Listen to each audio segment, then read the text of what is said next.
Hello, my dear sleepy listener. Welcome to Sleepy Crown, where history's quiet tales gently carry you into dreamland. Tonight, we embark on a peaceful journey through the brief but politically significant life of Agatha of Normandy, a medieval princess whose betrothals connected three of Europe's most powerful kingdoms during one of history's most transformative periods. We'll softly explore her world as the daughter of William the Conqueror, from her birth in the Norman ducal court to her dramatic first betrothal to Harold Godwinson that ended in the chaos of 1066, and finally to her second engagement to Alfonso VI of Spain, all while the Norman Conquest forever changed the face of England and shaped medieval Europe. Before you drift away into peaceful slumber, please take a moment to like this video. I'd leave a gentle comment about which medieval royal family you'd like us to explore next, and subscribe to keep these soothing historical tales coming your way. So cozy up, close your eyes, and let these gentle whispers from the 11th century lull you into restful sleep. If you're new here, welcome to the Sleepy Crown family. Agatha, later known as Agatha of Normandy, was born into one of the most powerful and ambitious families in medieval Europe, the House of Normandy. The exact year of her birth remains shrouded in the mist of time, with historians placing it somewhere between the years 1055 and 1064, during a period when her father was consolidating his power as Duke of Normandy and preparing for the greatest military gamble of his life, the conquest of England. She entered a world of stone castles and flickering torchlight, of Latin prayers whispered in monastery cloisters and the clash of swords in training yards. Her father, William, had already earned a fearsome reputation as a warrior and strategist, though he bore the stigma of illegitimate birth, a fact that had shaped his entire life and made him determined to prove his worth through conquest and power. Her mother, Matilda of Flanders, was in many ways her father's opposite, high-born, descended from the great Charlemagne himself, with royal blood flowing through her veins that connected her to the most prestigious families of Europe. Where William had fought for every scrap of recognition, Matilda had been born into prestige and power. Yet together, they formed one of the most formidable partnerships in medieval history, a marriage that would produce at least 9 children who survived to adulthood and reshaped the political landscape of Western Europe.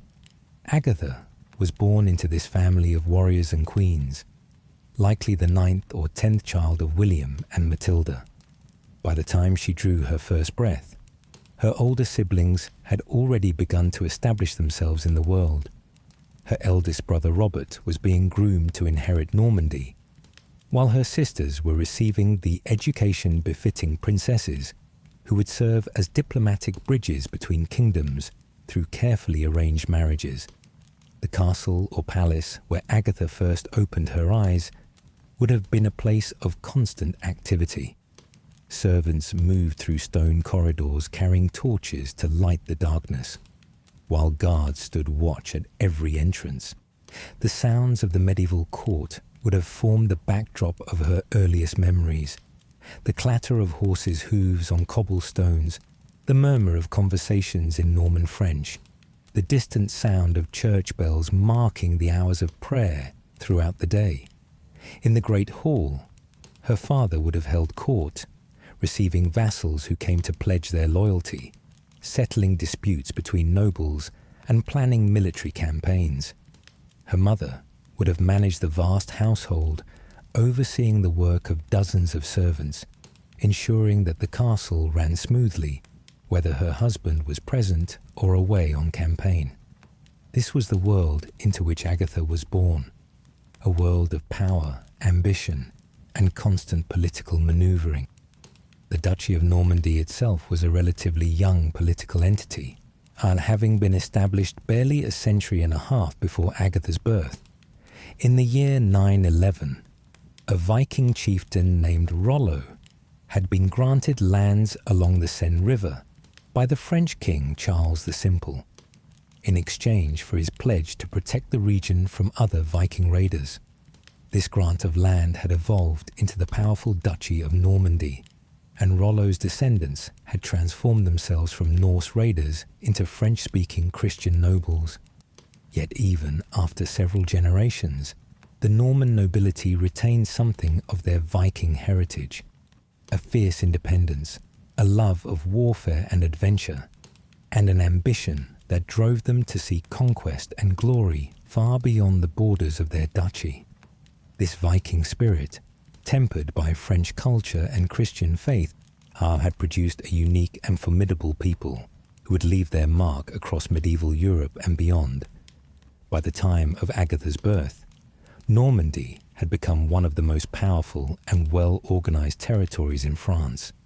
The Norman dukes had built impressive castles throughout their lands, established a strong system of feudal loyalty, and cultivated close relationships with the church, founding and endowing numerous monasteries and religious houses. The duchy was prosperous, with thriving trade, productive agriculture, and a growing population. William himself had become Duke of Normandy under the most challenging circumstances imaginable. His father, Duke Robert I, had died while returning from a pilgrimage to Jerusalem in 1035, when William was only 7 or 8 years old.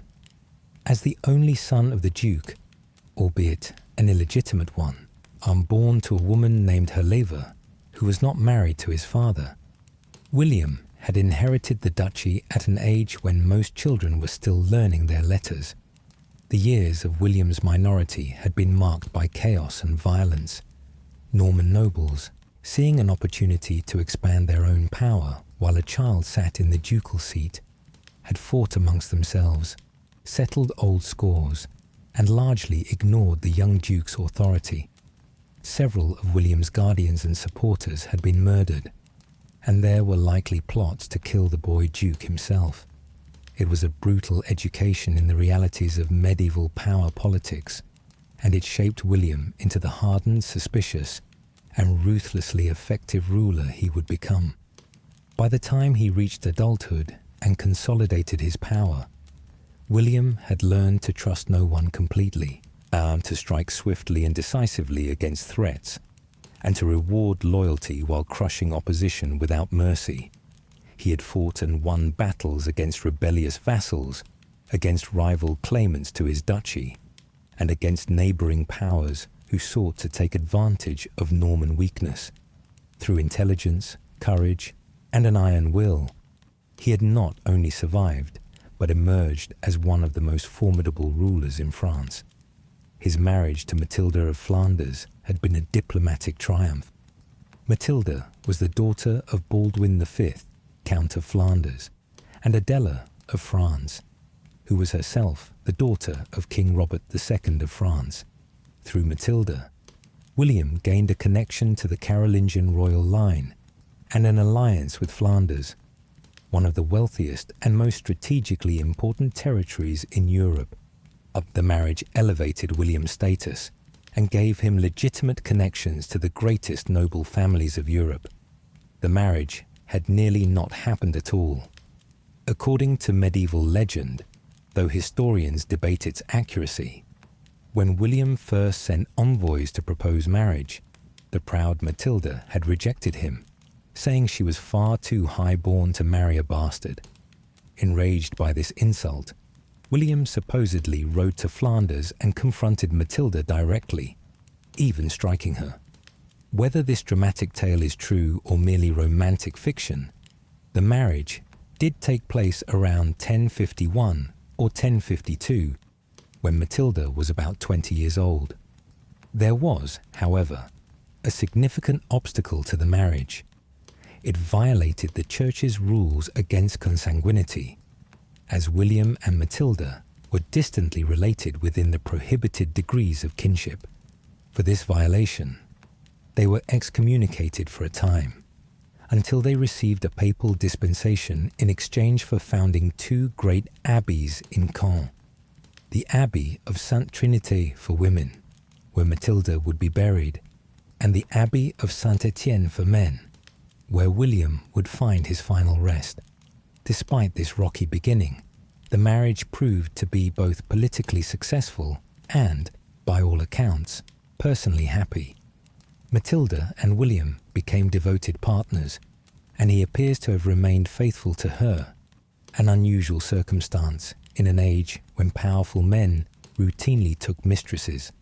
Over the course of about 20 years, Matilda bore William at least 9 children who survived to adulthood, and possibly more who died young, as was tragically common in medieval times.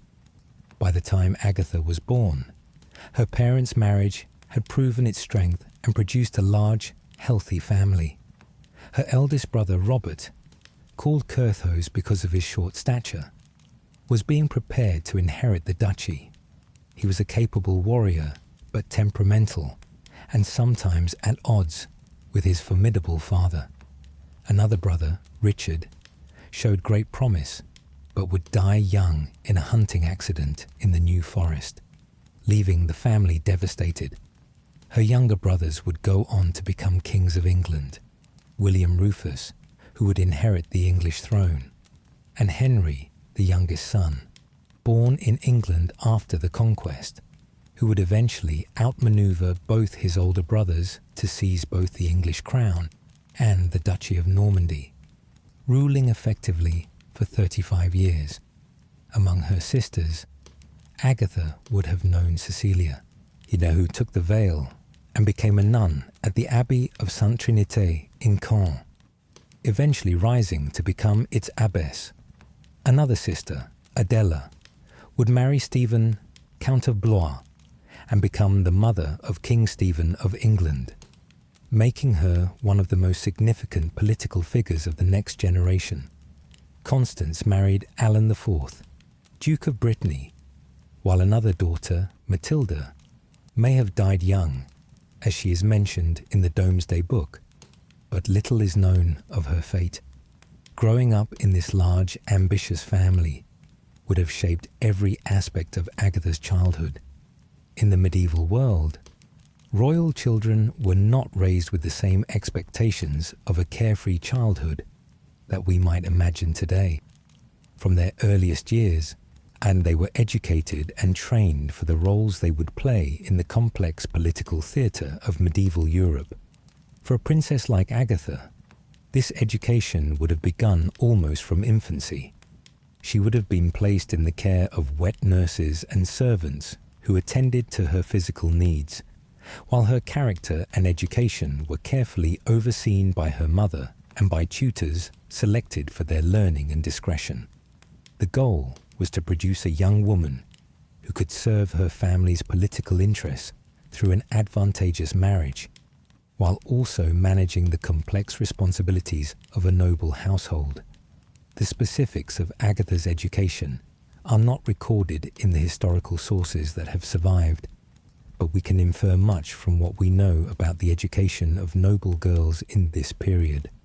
She would have been taught to read, almost certainly in Latin as well as in French. The Norman nobility spoke a dialect of French, having long since abandoned the Norse language of their Viking ancestors. Reading was an essential skill for a noblewoman, as it allowed her to participate in religious devotions, to manage estate accounts, and to conduct correspondence. Writing was often considered less essential for women than reading, as professional scribes were available to compose letters and documents. However, some noble women did learn to write, and it's possible that Agatha received this training as well.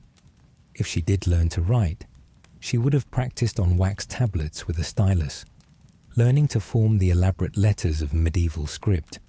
Beyond literacy, Agatha would have been instructed in the arts considered appropriate for a lady of her station.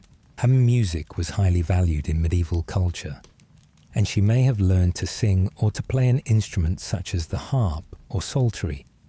These skills would have been displayed at court gatherings and religious services, adding to the cultural life of the court and demonstrating her refinement and education. Needlework was another essential skill for noblewomen. The famous Bayeux tapestry, which depicts her father's conquest of England, is believed to have been commissioned by her uncle, Odo of Bayeux, and created by skilled embroiderers, possibly including noblewomen. While we don't know if Agatha herself worked on this remarkable historical document, she would certainly have been trained in the intricate art of embroidery and needlework, skills that combined artistic expression with practical utility, where religious education formed the foundation of all medieval learning.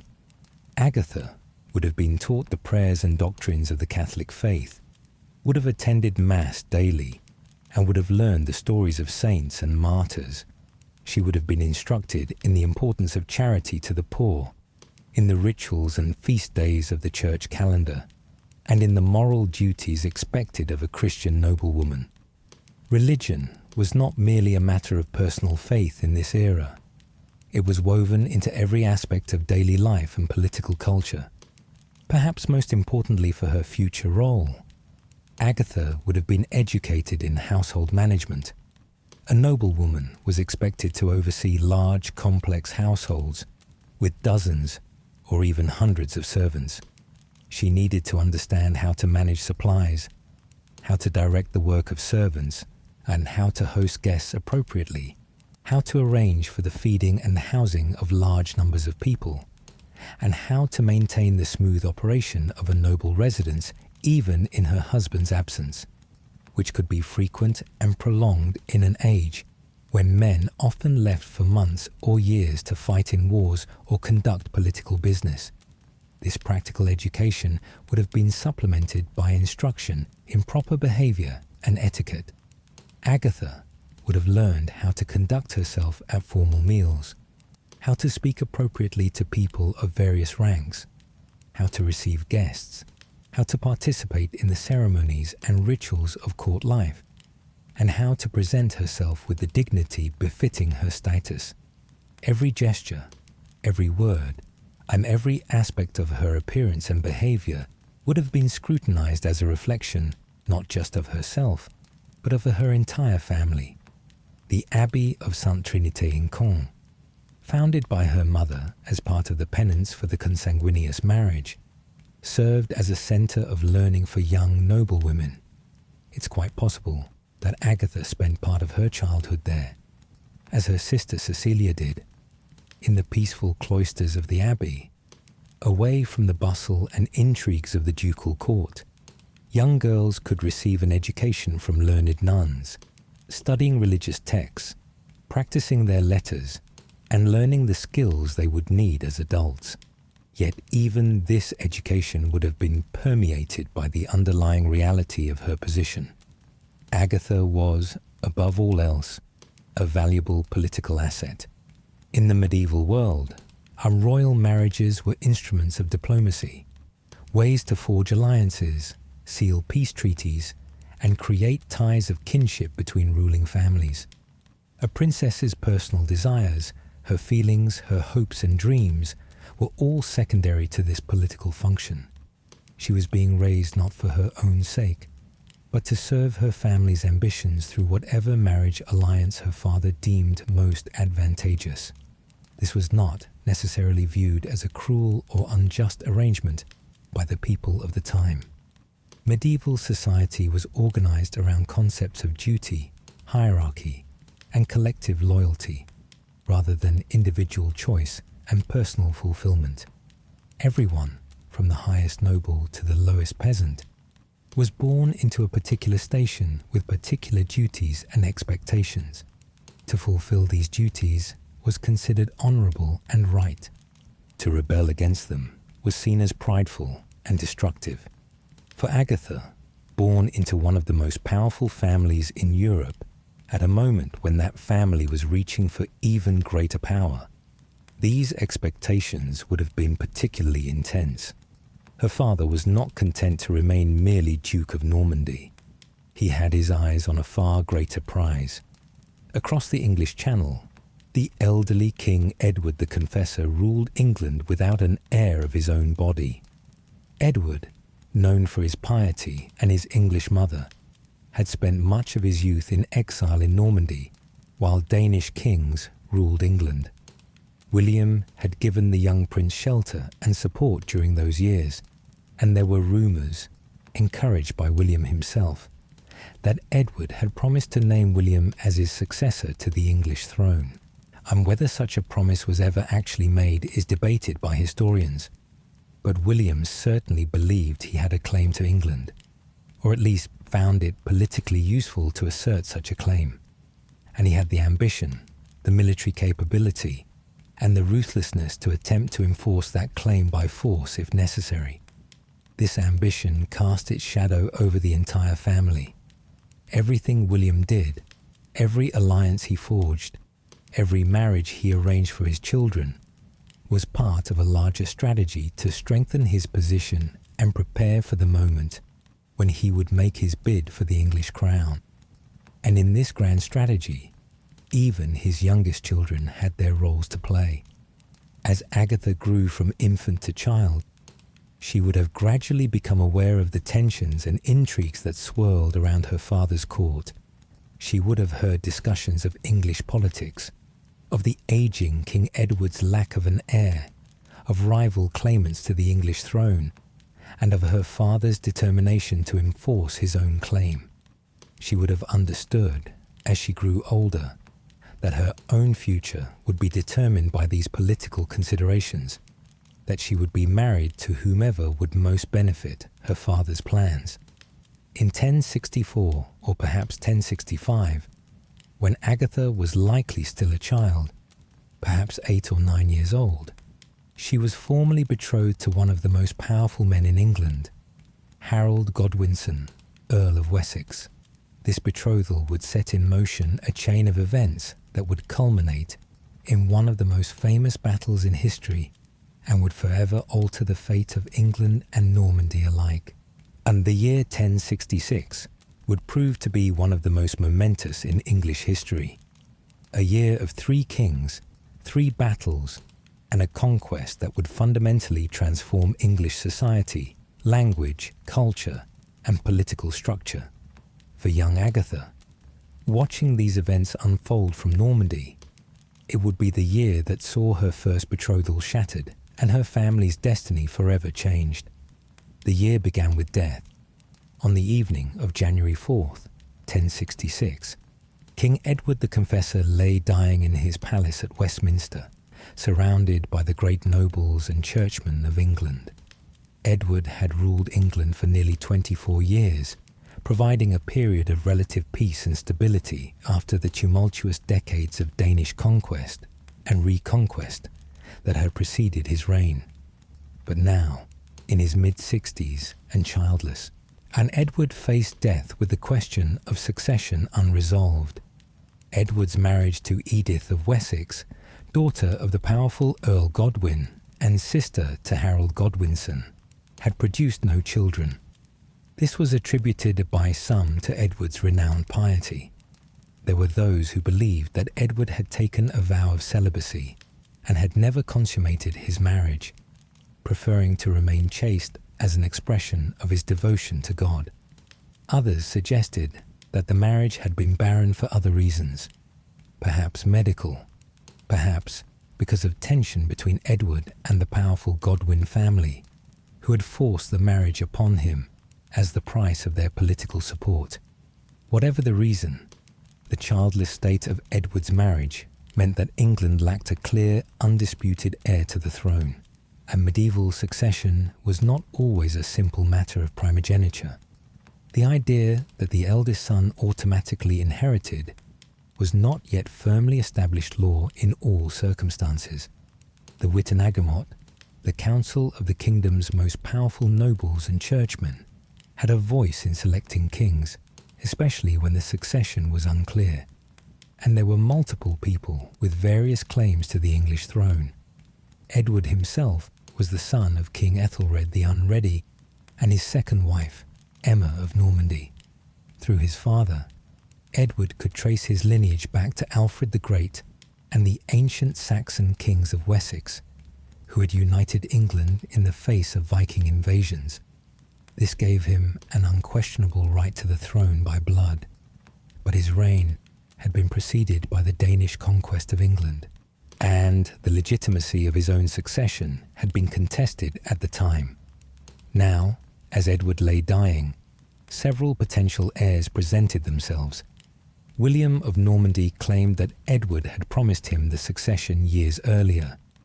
During Edward's exile in Normandy, or perhaps during a visit William may have made to England in the early 1050s, this claim was supported by William's Norman supporters and would later be depicted in the Bayeux Tapestry, but it was disputed by English sources, which either denied that such a promise was made or suggested that even if it was made, Edward had no right to promise away the crown without consulting the Witenagemot.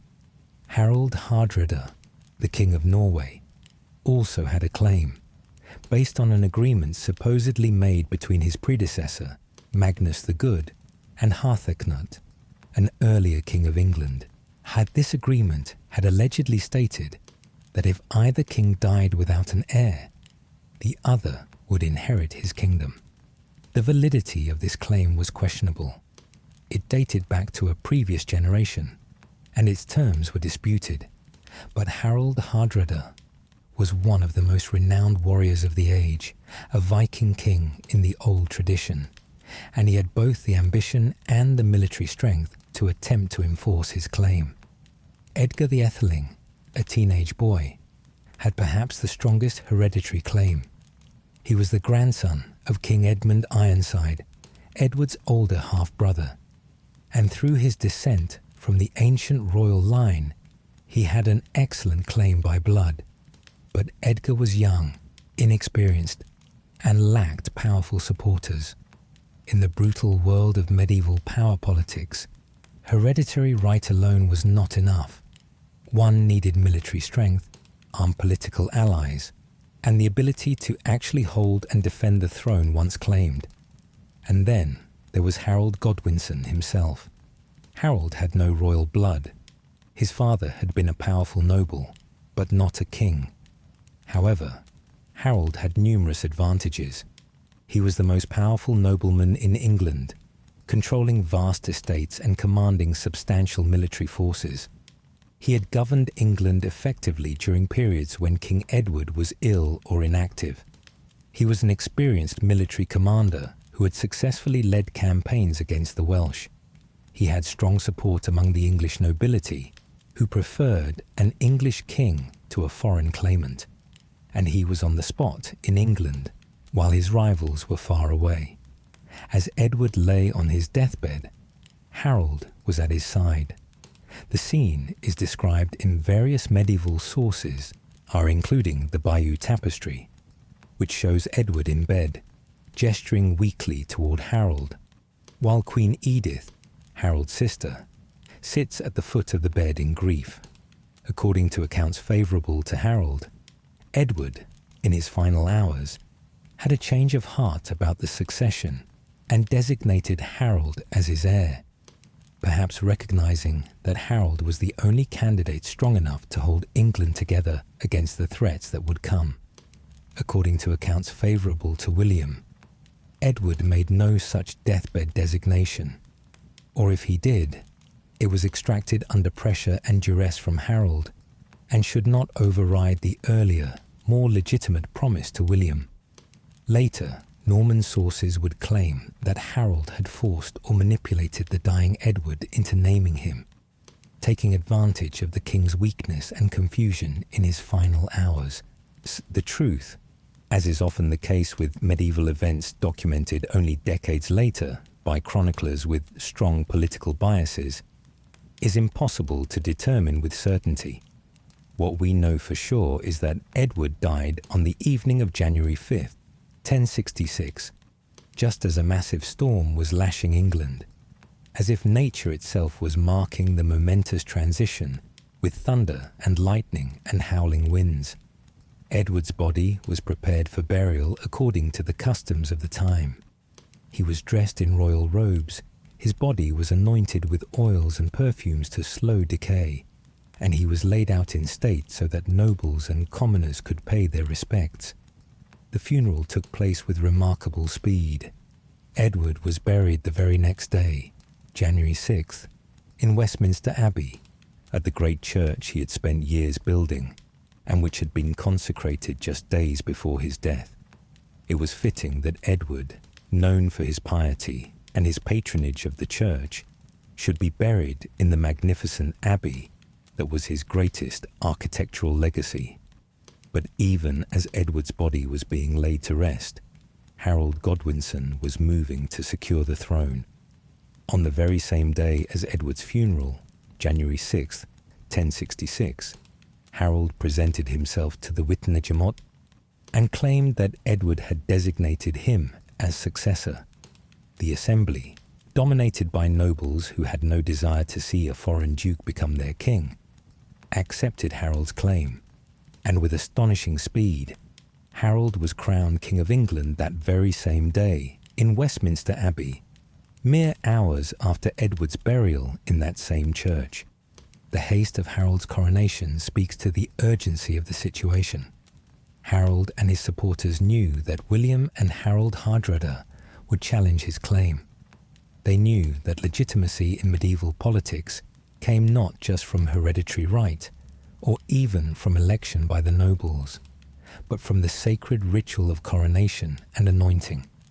Once Harold had been crowned and anointed with holy oil by the Archbishop of York in a solemn religious ceremony, his claim to the throne would be much stronger. The coronation transformed him from merely a powerful earl into God's anointed king, a sacred figure whose authority came from divine sanction as well as human election. But Harold's rapid seizure of the crown also revealed the weakness of his position. If his claim had been unquestionable, and if Edward's deathbed designation had been clear and uncontested, there would have been no need for such desperate speed. The hasty coronation was both a shrewd political move and a sign of how vulnerable Harold's position actually was. News of Edward's death and Harold's coronation took several days to reach Normandy, carried by messengers who crossed the English Channel. No easy feat in the middle of winter, when the seas were rough and storms were frequent. When the news finally arrived at William's court, probably in mid-January, it must have struck like a thunderbolt. William's reaction to the news of Harold's coronation can be imagined from what we know of his character. This was a man who had spent his entire life fighting for respect, for recognition, for power. He had survived a chaotic childhood, had clawed his way to secure control of his duchy, had married a woman far above his birth to legitimize his line. He had cultivated relationships with other European rulers, had secured papal support, had built alliances, and now Harold, who had sworn sacred oaths to support William's claim, who had been William's guest and had been treated with honor, who had been betrothed to William's daughter, this same Harold had broken his oath, had stolen the throne that William believed was rightfully his, and had cast aside the betrothal to Agatha as if it meant nothing. To William, this was not just a political setback, it was a personal betrayal of the most profound kind.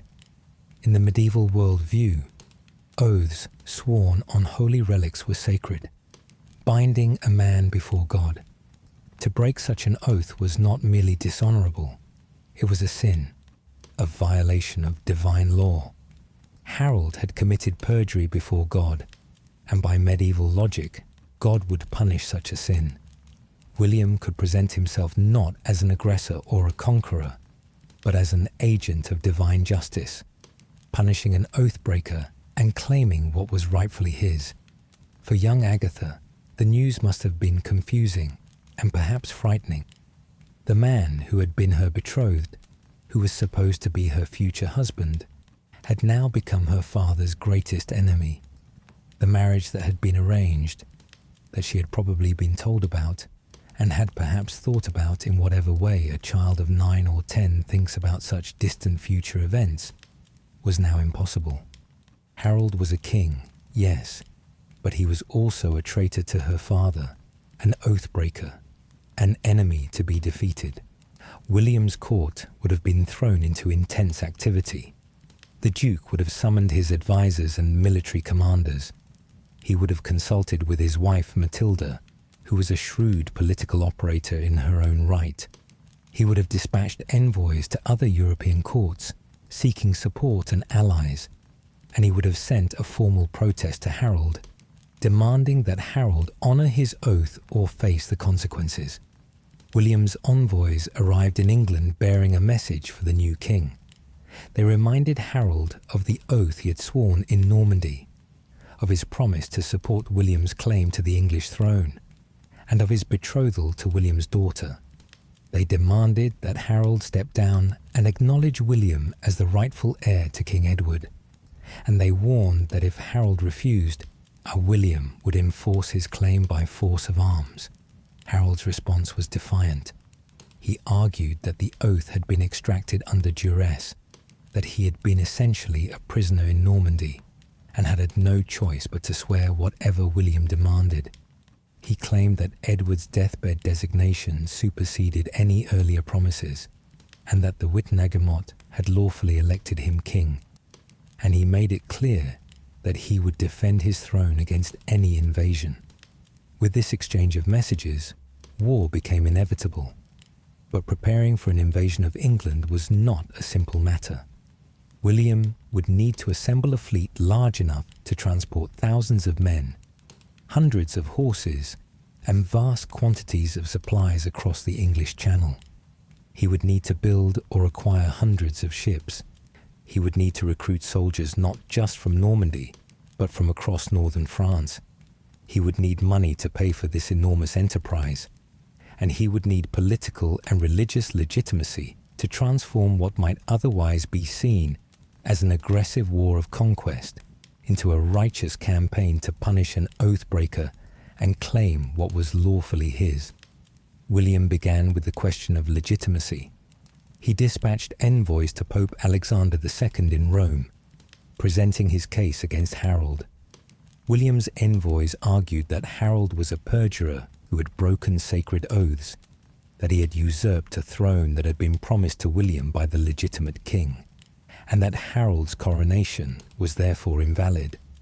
They painted William as the righteous party, seeking to claim what was his by right, and Harold as a sinful usurper whose rule violated divine law. Pope Alexander II was persuaded. The papacy at this time was engaged in a broader campaign to reform the church and to assert papal authority over secular rulers. The Pope saw an opportunity to support a duke who had proven himself a friend of church reform and who might, as King of England, bring the English church more firmly under papal control. In a decision of enormous consequence, the Pope gave his blessing to William's enterprise, providing a papal banner to be carried in the invasion and essentially declaring the campaign a holy war against a sinful king. This papal support transformed the nature of William's campaign. Now he could recruit soldiers by promising that they were fighting not just for land and wealth, but for a righteous cause blessed by God's representative on earth. Knights and soldiers from across northern France, from Brittany and Flanders and beyond, began to flock to William's banner, attracted by the promise of adventure, wealth, and spiritual merit. Back in Normandy, the enormous logistical challenge of preparing the invasion force was underway. William needed a fleet, but Normandy was not primarily a naval power. The Normans were descended from Vikings and retained cultural memories of their seafaring heritage, but by the mid-11th century, they had largely become a land-based military force. The Normans had ships for trade and coastal transport, but they didn't have a permanent navy capable of launching a major amphibious invasion. Therefore, ships had to be built or acquired. Throughout the spring and summer of 1066, shipwrights across Normandy laboured to construct vessels capable of carrying men and horses across the channel. The ships needed to be sturdy enough to handle open water, but shallow enough to beach directly on shore.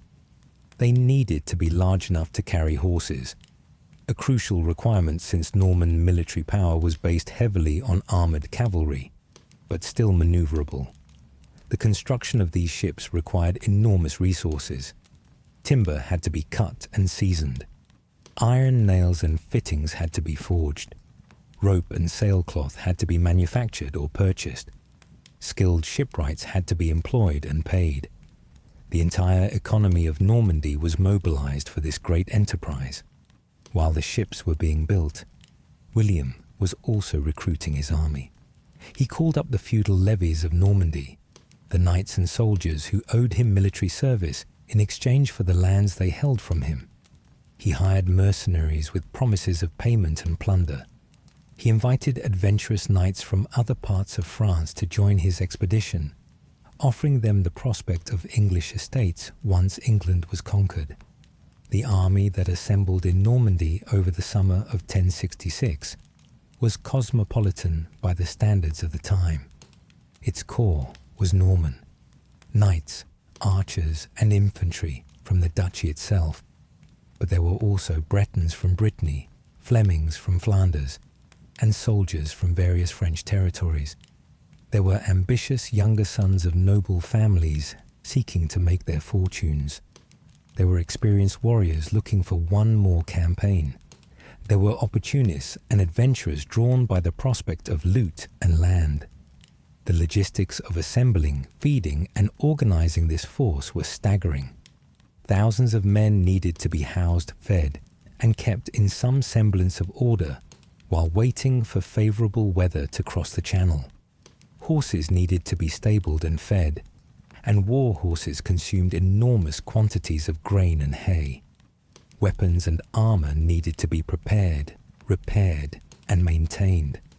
Supplies needed to be accumulated, food for the journey and the initial days in England, tools for building fortifications, equipment for setting up camps. All of this required money, enormous amounts of it. William expended the resources of the ducal treasury. He borrowed from wealthy nobles. He may have borrowed from merchants. He solicited contributions from those who supported his cause. The invasion of England was a massive gamble, a roll of the dice that would either make William a king or bankrupt him entirely. Matilda, William's wife and Agatha's mother, played a crucial role during this period. With William consumed by preparations for the invasion, Matilda managed the affairs of Normandy. She oversaw the ducal administration, received petitioners, made decisions about governance, and generally ensured that the duchy continued to function while its duke was focused entirely on the coming campaign. She also contributed directly to the invasion force. According to tradition, she had a ship built at her own expense and gave it to William. This ship, called the Mora, would serve as William's flagship during the invasion. For the children of William and Matilda, including Agatha, the spring and summer of 1066 must have been times of excitement and anxiety. Their father was preparing for the greatest gamble of his life. Their entire future depended on the outcome of the coming campaign. If William succeeded, they would be the children of a king, with all the power and prestige that entailed. If William failed, he might die in England, and they might face poverty, dispossession, or worse. Agatha would have witnessed the preparations from whatever residence the family was staying in. Perhaps one of the ducal castles in Normandy. Perhaps the growing complex of buildings in Caen. She would have seen the constant activity, messengers arriving with news and departing with orders, nobles and knights coming to pledge their service to the expedition, and clergy arriving to bless the enterprise and pray for its success. She would have seen the weapons and armor being prepared, would have heard the talk of battle and conquest, would have understood that something momentous was about to happen. Did she understand that her own future hung in the balance? Did she think about Harold, the man who had been her betrothed and was now her father's enemy? Did she pray for her father's safety and success? We cannot know what passed through the mind of a 10-year-old girl in these circumstances, but we can imagine that she felt some mixture of excitement, fear, and confusion as she watched the great machinery of medieval warfare being assembled around her. By late summer, the invasion force was ready. The fleet was assembled, hundreds of ships crowding the harbours of Normandy. The army was gathered, thousands of soldiers camped near the coast, waiting for the order to embark. Supplies were loaded onto the ships. Horses were coaxed aboard, a difficult and dangerous process, as horses are not naturally inclined to board ships and can panic in confined spaces or rough seas. Everything was prepared for the invasion, but there was one problem that William could not control: the weather. The English Channel, though narrow, is notoriously unpredictable. Sudden storms can arise with little warning. Winds can shift rapidly. A fleet of medieval ships, with their square sails and limited maneuverability, needed favourable winds to make the crossing safely. Throughout late August and into September, the winds blew from the north and east, exactly the wrong direction for a crossing from Normandy to southern England. Day after day, week after week, the Norman army waited on the beaches, watching the sky, hoping for the wind to shift. It was a frustrating, nerve-wracking time. The soldiers grew restless. Supplies were consumed, requiring constant replenishment. Some ships were damaged in storms while at anchor and had to be repaired. Morale began to sag. The waiting was also expensive. Every day that the army remained in Normandy, rather than invading England, was another day of paying soldiers, feeding horses, and watching resources dwindle. William had staked everything on this invasion, and the wind refused to cooperate. Meanwhile, across the Channel, Harold was waiting too. He had mobilized the English army and navy, positioning them along the southern coast to repel the expected Norman invasion. The English fleet patrolled the Channel, are ready to intercept the Norman ships if they attempted the crossing. The Fyrd, the militia of free Englishmen who owed military service, was called up and stationed at strategic points. But Harold faced a problem that William did not. The Fyrd could not be kept mobilized indefinitely. These were farmers, craftsmen, and merchants who had their own livelihoods to attend to. They had been called away from their homes and farms in the middle of the growing season. By early September, with harvest time approaching and no sign of Norman ships, Harold was forced to make a difficult decision. He dismissed most of the Fyrd, allowing the men to return home to bring in their crops. He kept his professional warriors, the housecarls, under arms, but the bulk of his defensive force was sent home, and this decision seemed reasonable at the time. The campaigning season was drawing to a close. The autumn storms would soon make a channel crossing even more dangerous, and William had been sitting in Normandy for months without moving. Perhaps the invasion threat had passed. Perhaps William had decided the risks were too great. Perhaps next year would bring a new crisis. But for now, England seemed safe. Harold dismissed the Fyrd in early September, and that was exactly when fate intervened in the most dramatic way possible, because Harold did not face just one invasion threat. While William was waiting in Normandy for winds to shift, another claimant to the English throne was preparing his own invasion from a completely different direction. Harold Hardrada, the King of Norway, was one of the most legendary warriors of the Viking Age. His name, Hardrada, meant hard ruler or stern counsel, and he had lived a life that seemed torn from the pages of epic poetry. He had fought across Europe, had served in the Byzantine Emperor's Varangian Guard, an elite unit of Scandinavian warriors, had campaigned in the Mediterranean and the Middle East, and had seized the Norwegian throne through a combination of force and political maneuvering. Now, at about 50 years old, Harold Hardrada saw an opportunity to claim one more crown. His claim to the English throne was based on an old agreement between Magnus the Good, King of Norway, and Harthacnut, King of England, stating that if either died without an heir, the other would inherit his kingdom. The claim was dubious. It dated back a generation, and its validity was questionable. But Harold Hardrada was not overly concerned with legal niceties. He had an army, he had a fleet, and he had the ambition to seize the English throne. Harold Hardrada also had an important ally, Harold Godwinson's own brother, Tostig. Tostig had been Earl of Northumbria, but his harsh rule had provoked a rebellion, and King Harold had been forced to banish his own brother to preserve peace in the kingdom. Tostig, bitter and resentful, had fled to Norway, where he found a sympathetic ear in Harold Hardrada. Tostig offered to support the Norwegian king's invasion, providing intelligence about English defences and promising that many Englishmen would rally to their cause once they landed. In early September 1066, while Harold Godwinson was dismissing the Firth and watching the southern coast for Norman ships, Harold Hardrada's fleet appeared off the northern coast of England. The Norwegian fleet was massive. According to some sources, over 300 ships carrying as many as 15,000 men. This was a Viking invasion in the old style, a reminder that the age of Norse raiders had not entirely passed. The Norwegian fleet sailed up the Humber River and landed its forces. The Norwegian army, along with Tostig's followers, marched inland toward the city of York, the capital of Northumbria and one of the most important cities in northern England.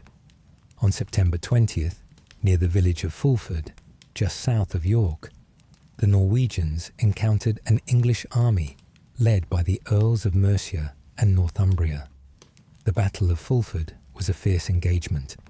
The English earls fought bravely, but they were outnumbered and outmatched by the veteran Norwegian warriors.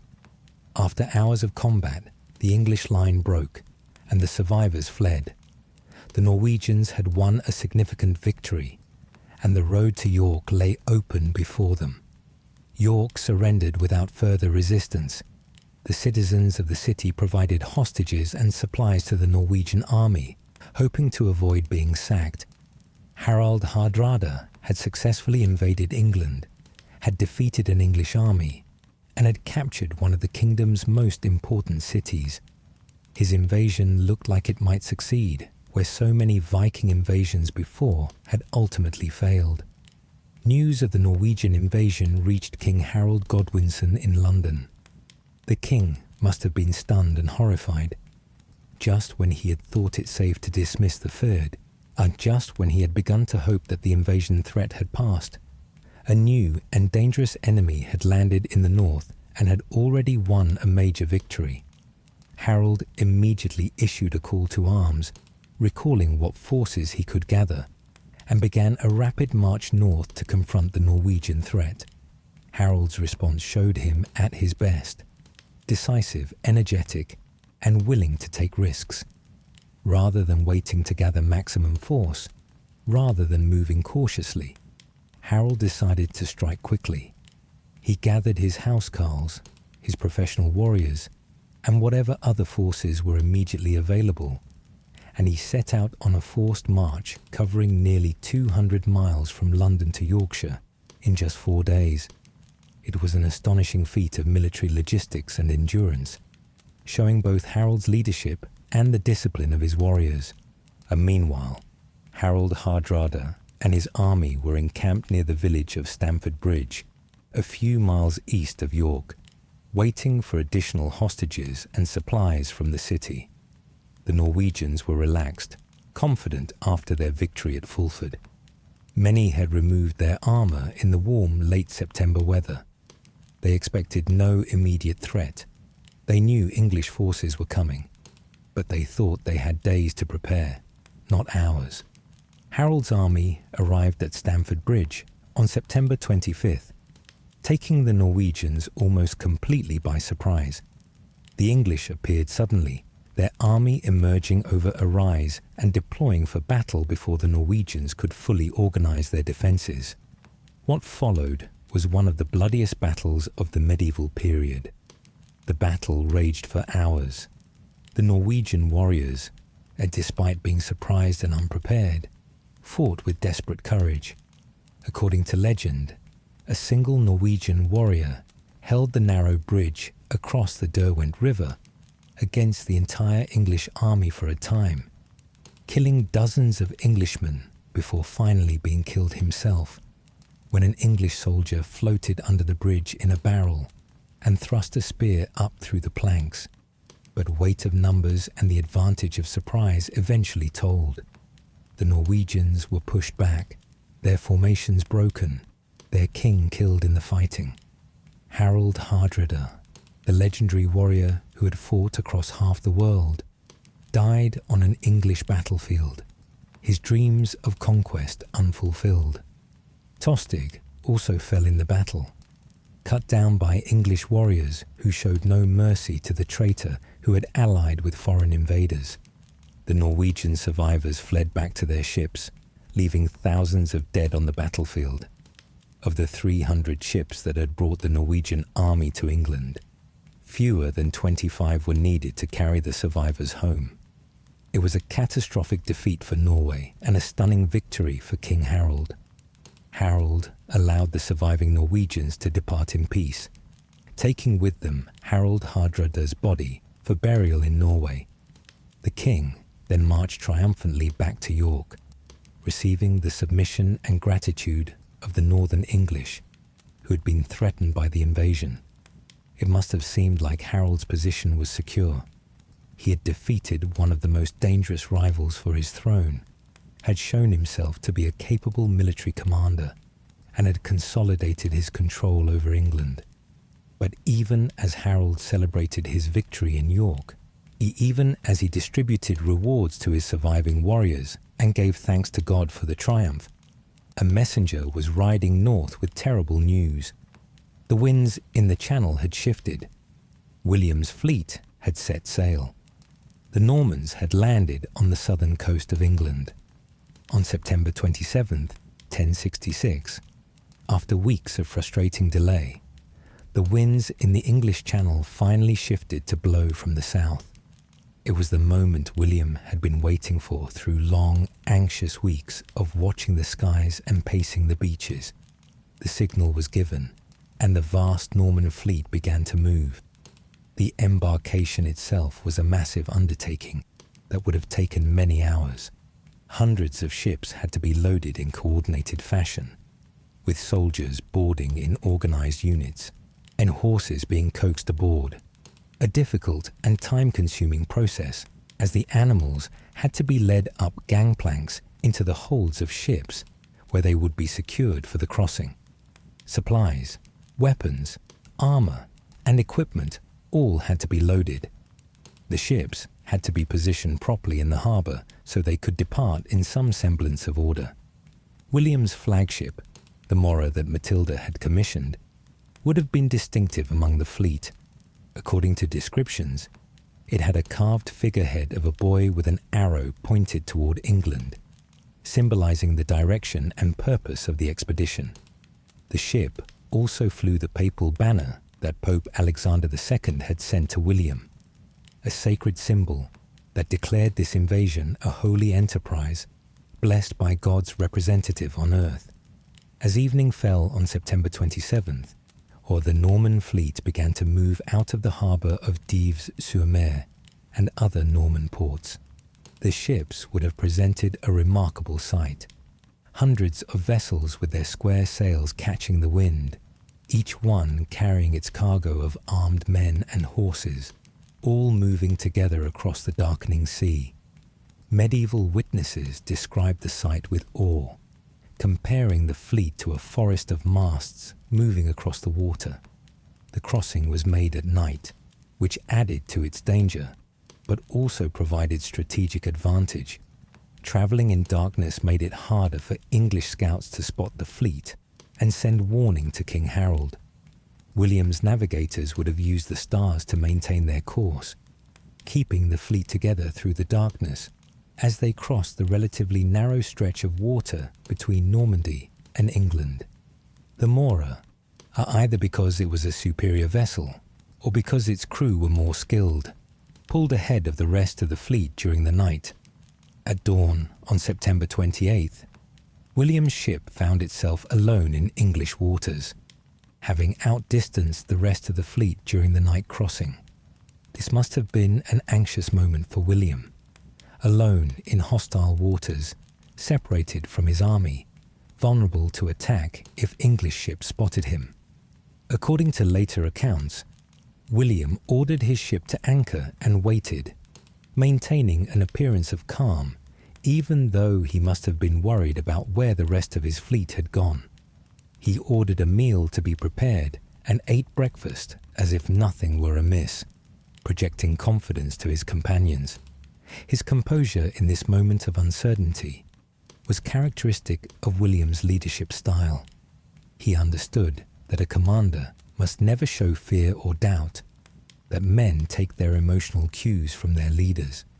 Within an hour or two, the rest of the fleet began to appear on the horizon, the ships emerging from the morning mist one by one and then in groups. The fleet had not been scattered by storms or attacked by English vessels. It had simply spread out during the night crossing. As the ships reassembled, they headed for the coast of Sussex, aiming for a beach near the old Roman fort of Pevensey. Pevensey was a strategic choice for a landing site. The location had a natural harbour where the fleet could beach safely. There were old Roman fortifications that could be quickly repaired and strengthened to create a secure base, and the area was part of Harold's own estates, the lands of the Earl of Wessex, which meant that by landing here, William was directly threatening Harold's personal holdings and would likely provoke Harold into quick response. And the location was close enough to Hastings, another fortified position, that William could establish multiple strongpoints to secure his invasion beachhead. The landing itself appears to have been unopposed. Harold had dismissed the Fyrd weeks earlier. His professional warriors were far to the north at York, recovering from the Battle of Stamford Bridge, and the southern coast was essentially undefended. The Norman ships beached on the shore, ramps were lowered, and soldiers poured out onto English soil. Horses were led or coaxed off the ships, a delicate operation that required patience and skill. Equipment and supplies were unloaded and carried up the beach. One famous story from the landing, preserved in later Norman chronicles, tells that as William stepped off his ship onto English soil, he stumbled and fell, landing on his hands and knees in the sand. This was seen as a bad omen by the superstitious soldiers watching. Falling when first stepping onto conquered land seemed to predict failure and defeat. But William, with remarkable quick thinking, grabbed handfuls of sand and held them up, declaring, "See, I have taken hold of England with both hands." He transformed what might have been seen as a bad omen into a positive sign, demonstrating the quick wit and leadership that made him such an effective commander. Once the army was ashore, William's first priority was security. He immediately ordered his men to begin strengthening the old Roman fortifications at Pevensey, building earthworks and wooden palisades to create a secure camp. The location would serve as his main base, a place where his ships could be pulled up onto the beach and protected, where supplies could be stored, and where he could retreat if necessary. Within days, William also moved to secure Hastings, a few miles along the coast, where there were additional Roman fortifications that could be strengthened. Medieval illustrations, including the Bayeux tapestry, show Norman soldiers constructing a wooden castle at Hastings, working with axes and hammers to build fortifications. These prefabricated wooden castles, which could be erected quickly on earthen mounds, and were a Norman innovation that gave them a significant strategic advantage. They could secure territory rapidly by building fortified strongpoints that were difficult for infantry armies to assault. With his beachhead secure, William began to implement a deliberate strategy of devastation. Norman soldiers fanned out across the Sussex countryside, burning farms, slaughtering livestock, and driving away or killing inhabitants. This was not mindless violence or undisciplined looting.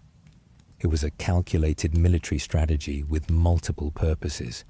First, the devastation provided food and supplies for William's army. Rather than relying solely on the supplies they had brought from Normandy, the Normans could live off the land, taking grain, livestock, and other resources from the English countryside. Second, the devastation deprived any English army of resources in the area. Harold's forces would find the region stripped of supplies when they arrived. Third, and perhaps most importantly, the devastation was designed to provoke Harold into rapid response. William was in a precarious position strategically. He had crossed the Channel with his entire army, burning his bridges behind him. He could not easily retreat if things went badly. A withdrawal back across the Channel under pressure from English forces would likely turn into a disaster. He needed to force a decisive battle quickly, before Harold could gather his full strength, before the English could assemble overwhelming force, before winter weather made a return crossing impossible even if he wanted to retreat. By ravaging Harold's own estates, and by burning towns and villages that owed allegiance to the English king, by killing English subjects and destroying English property, William was sending a direct challenge to Harold: come and fight me, or be seen as unable to protect your own people. It was a brutal but effective strategy. Medieval warfare often involved such devastation. Armies lived off the land, and ravaging enemy territory was a standard military tactic, both for practical reasons and to undermine the enemy's prestige and authority. News of the Norman landing reached Harold in York, probably on October 1st or 2nd. The king had been in the northern city for less than a week, was still dealing with the aftermath of Stamford Bridge, was distributing rewards to his warriors and receiving the submission of northern nobles. And now came word that William of Normandy had landed in the south with a large army and was burning and looting across Sussex. Harold faced a terrible dilemma. His army was exhausted from the forced march north and the brutal battle at Stamford Bridge. Many of his best warriors had been killed or wounded in that battle. His troops were scattered across Yorkshire. They needed rest, needed time to recover, needed reinforcements. The prudent course would be to move south slowly, gathering the fyrd as he went, assembling maximum force before confronting the Norman invaders. But Harold was not a cautious man, and he was receiving reports of the devastation in Sussex. His own lands were being burned. His own people were being killed. The longer he waited, the more destruction William would inflict. Moreover, Harold may have believed that the same tactics that had worked at Stamford Bridge would work again. A rapid march to surprise the invaders, a quick battle to destroy them before they could establish themselves firmly. Harold made his decision. He would march south immediately with whatever forces were available, would gather additional troops as he moved, and would confront William as quickly as possible. It was a bold decision, perhaps a rash one, but it was consistent with Harold's character and his military style. The march from York to London covered about 200 miles and was accomplished in approximately 4 days. Another remarkable feat of endurance. Harold's housecarls, the professional warriors who formed the core of his army, were superb soldiers, capable of sustained marching and fighting that would exhaust less disciplined troops. They made their way south at tremendous speed, covering 40 to 50 miles per day, an astonishing rate of march for medieval infantry. Harold paused briefly in London, which he reached around October 6th or 7th. He spent perhaps 2 days in the city, gathering additional forces, sending out summons to the fired of southern England, collecting supplies, and making preparations for the coming battle. London was the largest city in England and an important centre of royal power. From London, Harold could coordinate the defence of southern England and could draw on resources that were not available in the north. But even in London, Harold did not rest long. Reports continued to come in of Norman devastation in Sussex, and Harold's own estates were being systematically destroyed. Norman foragers were ranging across the countryside, taking whatever they wanted. And Harold, impatient by nature and perhaps overconfident after his recent victory over the Norwegians, decided to move south and confront William without waiting for all the furred levies to arrive. This decision has been debated by historians ever since. Some argue that Harold should have waited longer in London, allowing more time for the southern fyrd to assemble, giving his exhausted troops more time to rest, gathering maximum force before confronting the Normans. Others argue that Harold's rapid movement was strategically sound. If he had waited too long, William might have broken out from his beachhead and established a stronger position in the interior of England, and the Norman devastation would have become even more extensive. What is clear is that Harold moved south from London on or about October 11th, marching toward Hastings, where William had established his main camp. Harold's army would have followed the old Roman roads that still provided the main routes of travel in England. The road south from London would have taken them through the forests and hills of the Weald, the wooded region that covered much of southeastern England. Harold's plan, as best we can reconstruct it, was to repeat his success at Stamford Bridge. He would march rapidly, would position his army between William and the route back to London, would perhaps take the Normans by surprise, and would force a battle on terms favourable to the English. The English excelled at defensive warfare. Their infantry, unarmed with shields and axes, formed shield walls that were notoriously difficult to break. If Harold could occupy a strong defensive position and force William to attack uphill against a prepared defence, the English would have significant advantages. William, meanwhile, was receiving regular intelligence about Harold's movements. The Normans had scouts out ranging across the countryside, and they would have spotted the English army moving south. William knew that battle was coming, and he prepared accordingly. On the evening of October 13th, Harold's army reached the area near Hastings, probably camping a few miles north of where the Normans were positioned. The English had covered the approximately 60 miles from London in about 2 days. More rapid marching that must have left many soldiers exhausted. Harold positioned his army on a ridge called Senlac Hill, about 7 miles northwest of where William's main force was camped. The position Harold chose was strategically strong. Senlac Hill, the name means sandy lake in Old English, referring to a marshy area at the base of the ridge, was a narrow ridge with fairly steep slopes on 3 sides. An army positioned on top of the ridge would have the advantage of high ground, would be difficult to outflank, and could present a formidable defensive front. The position also blocked the main road from Hastings to London, meaning William would have to either fight his way through the English position or take a longer, more difficult route inland. Harold deployed his army in the classic English defensive formation, the shield wall. His housecarls, the professional warriors, formed the front ranks, standing shoulder to shoulder with their large shields overlapping to create a nearly continuous wall. These men were equipped with mail armour, helmets, shields, and weapons including swords, spears, and the fearsome Danish axes that could cut through armour and horseflesh alike.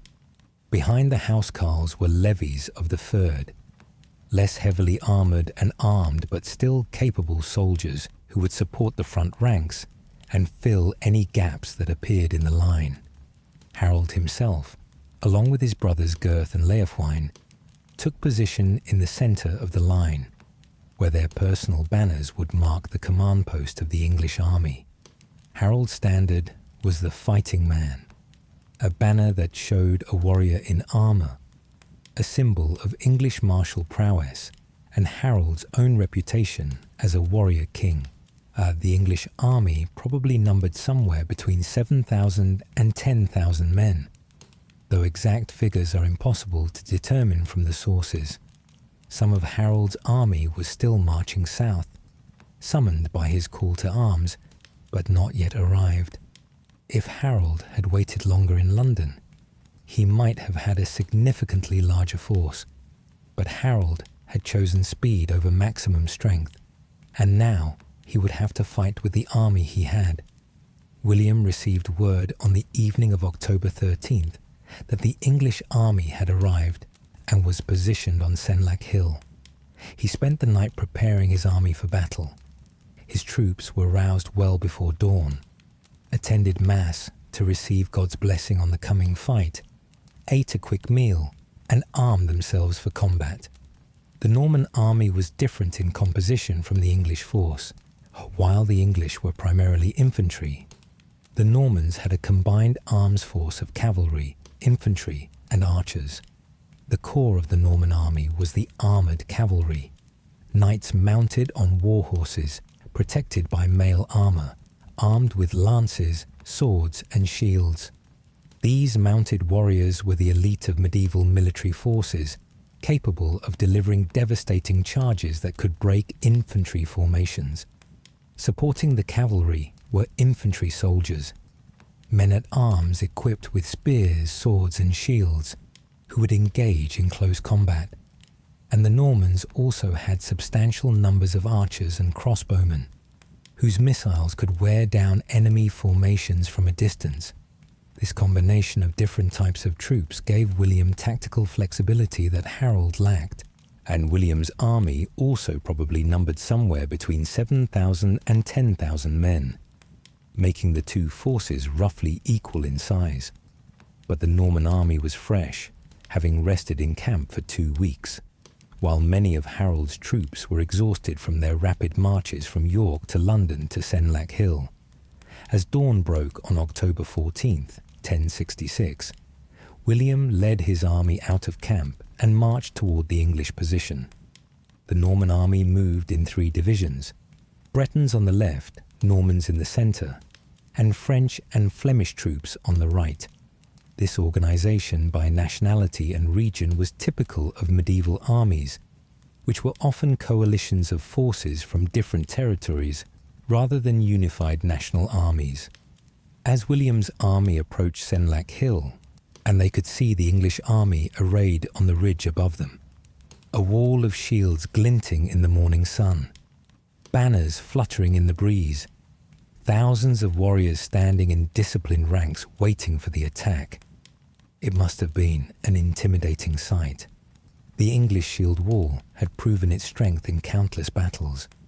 The position on the ridge gave the English significant advantages, and everyone in both armies knew that this battle would likely decide the fate of England. William addressed his troops before the battle, as was customary for medieval commanders. The exact words of his speech were not recorded, but later chroniclers provided versions that captured the themes he probably emphasized. He reminded his soldiers that they were fighting for a righteous cause, blessed by the Pope. He told them that Harold was an oath-breaker and a usurper. He promised them rich rewards if they won, land, wealth, and status in conquered England, and he appealed to their pride as Normans, asking whether they would let the English think them cowards if they retreated without fighting. Harold, too, would have addressed his troops, reminding them that they were fighting for their homes and families, that the Normans were invaders who had burned English villages and killed English people, that they had defeated the fearsome Harold Hardrada and could defeat William too. He would have reminded them of English military traditions, of the strength of the shield wall, of their advantage in position and defensive formation. The battle began around 9 a.m., with a Norman advance up the hill. The Norman archers went first, moving forward to within effective range and loosing volleys of arrows at the English line. The arrows created a whistling rain of death, falling onto the English position. But the English shields provided good protection, and the upward angle of fire made it difficult for the archers to achieve maximum effectiveness. The English shield wall held firm, with men raising their shields to deflect the arrows. After the archery barrage, the Norman infantry advanced up the slope, approaching the English line with weapons ready for close combat. As they neared the top of the ridge, they charged into contact with the English shield wall, and brutal hand-to-hand fighting erupted all along the line. Medieval combat at close quarters was exhausting and terrifying. Men fought in dense formations, swinging weapons in confined spaces, shouting battle cries, smelling blood and sweat and fear. The noise would have been overwhelming. The clash of weapon on shield, the screams of wounded men, the war cries and commands shouted by officers trying to maintain order. The English shield wall held, with the housecarls in the front rank wielding their axes with devastating effect, cutting through Norman shields and armour. After a period of fierce combat, perhaps 15 or 20 minutes, the Norman infantry began to fall back down the slope, unable to break the English line. This was exactly what Harold had hoped for. The English defensive position was proving its worth, and the Norman attacks were being repulsed with significant Norman casualties. Next, William committed his cavalry, sending mounted knights charging up the slope toward the English position. The charge of armoured cavalry was supposed to be irresistible. The combination of weight, momentum, and shock was designed to break infantry formations and send defenders fleeing in panic. But the English were not ordinary infantry, and their position on the ridge disrupted the effectiveness of the cavalry charge. Horses are reluctant to charge into dense formations of men, especially when those men are well disciplined and holding steady. The English shield wall did not break or flee at the sight of charging cavalry. Instead, the English housecarls braced themselves behind their shields and levelled their weapons. As the Norman cavalry reached the English line, the horses were met with a hedge of spear points and the terrible axes that could literally hack through a horse's legs or cut a mounted man in half. The cavalry charge stalled against the shield wall. Horses shied away from the bristling weapons, riders were pulled from their mounts, and the cavalry was forced to fall back down the slope, having failed to break the English line. This was a significant setback for William. His cavalry, the pride of Norman military forces, had proven ineffective against the English defensive formation. At this point, perhaps an hour or so into the battle, things were looking dangerous for the Normans. Their infantry attacks had been repulsed, their cavalry charges had failed, and they had suffered substantial casualties without making any significant impression on the English position. Worse, a rumour began to spread through the Norman ranks that William himself had been killed in the fighting, and medieval armies were highly dependent on the personal presence and leadership of their commanders. If a king or duke fell in battle, his army would often collapse into panic and rout. The rumour that William was dead caused exactly this kind of panic. Norman soldiers began to retreat more rapidly, some breaking into flight, heading back down the slope toward their camp. The battle seemed on the verge of turning into a complete Norman disaster. But William was not dead. Seeing the panic spreading through his army, seeing his soldiers beginning to flee, William rode before his troops and dramatically lifted his helmet so that his face could be clearly seen. According to accounts, he shouted that he still lived, that God was with them, that victory was still possible if they would rally and fight. This act of personal courage and leadership stopped the panic. The Norman soldiers, seeing that their duke was alive and still commanding them, rallied and reformed their lines. It was at this critical moment that William demonstrated the tactical flexibility and quick thinking that made him a great commander. Seeing that direct frontal assaults were not working against the English shield wall, he ordered a different tactic, the feigned retreat. The feigned retreat was a sophisticated tactical maneuver that required discipline and coordination. Norman cavalry would charge toward the English line, would engage briefly, and then would turn and retreat as if fleeing in panic. The hope was that the English, seeing the Normans in retreat, would break their disciplined formation and pursue, seeking to cut down the fleeing enemy. Once the English had broken formation and were scattered in pursuit, the Norman cavalry would turn and counterattack, catching the now disorganized English in the open where they were vulnerable. The tactic worked. Groups of English soldiers, probably men from the Fyrd, rather than the more disciplined housecarls, saw the Normans retreating and could not resist the temptation to pursue. They broke ranks and charged down the slope after the fleeing cavalry. Once these English soldiers were separated from the main body of the army and were scattered on the lower slopes of the ridge, the Norman cavalry turned and attacked them. The isolated English soldiers, without the protection of the shield wall, without the support of their comrades, were cut down. This feigned retreat tactic was repeated several times during the course of the battle. Each time, more English soldiers were lured out of their strong defensive position and killed. Each time, the English shield wall was thinned a bit more, the formation weakened. Harold must have tried desperately to maintain discipline, to keep his men in their positions, to prevent them from pursuing the apparently fleeing Normans. But controlling troops in the heat of battle is difficult, especially when those troops are militia rather than professional soldiers. As the battle wore on through the afternoon, both armies were suffering heavy casualties. The fighting had now lasted for hours, far longer than most medieval battles, which were typically decided in less than an hour. The endurance of both the English and Norman forces was remarkable, but slowly, inexorably, the English position was weakening. The Norman archers, learning from their earlier lack of success, began to shoot their arrows high into the air so that they would fall almost vertically onto the English position, rather than approaching at a flat angle. This made the arrows more difficult to defend against with shields, and casualties among the English began to mount. Men in the front ranks, exhausted from hours of combat, began to fall to arrow wounds.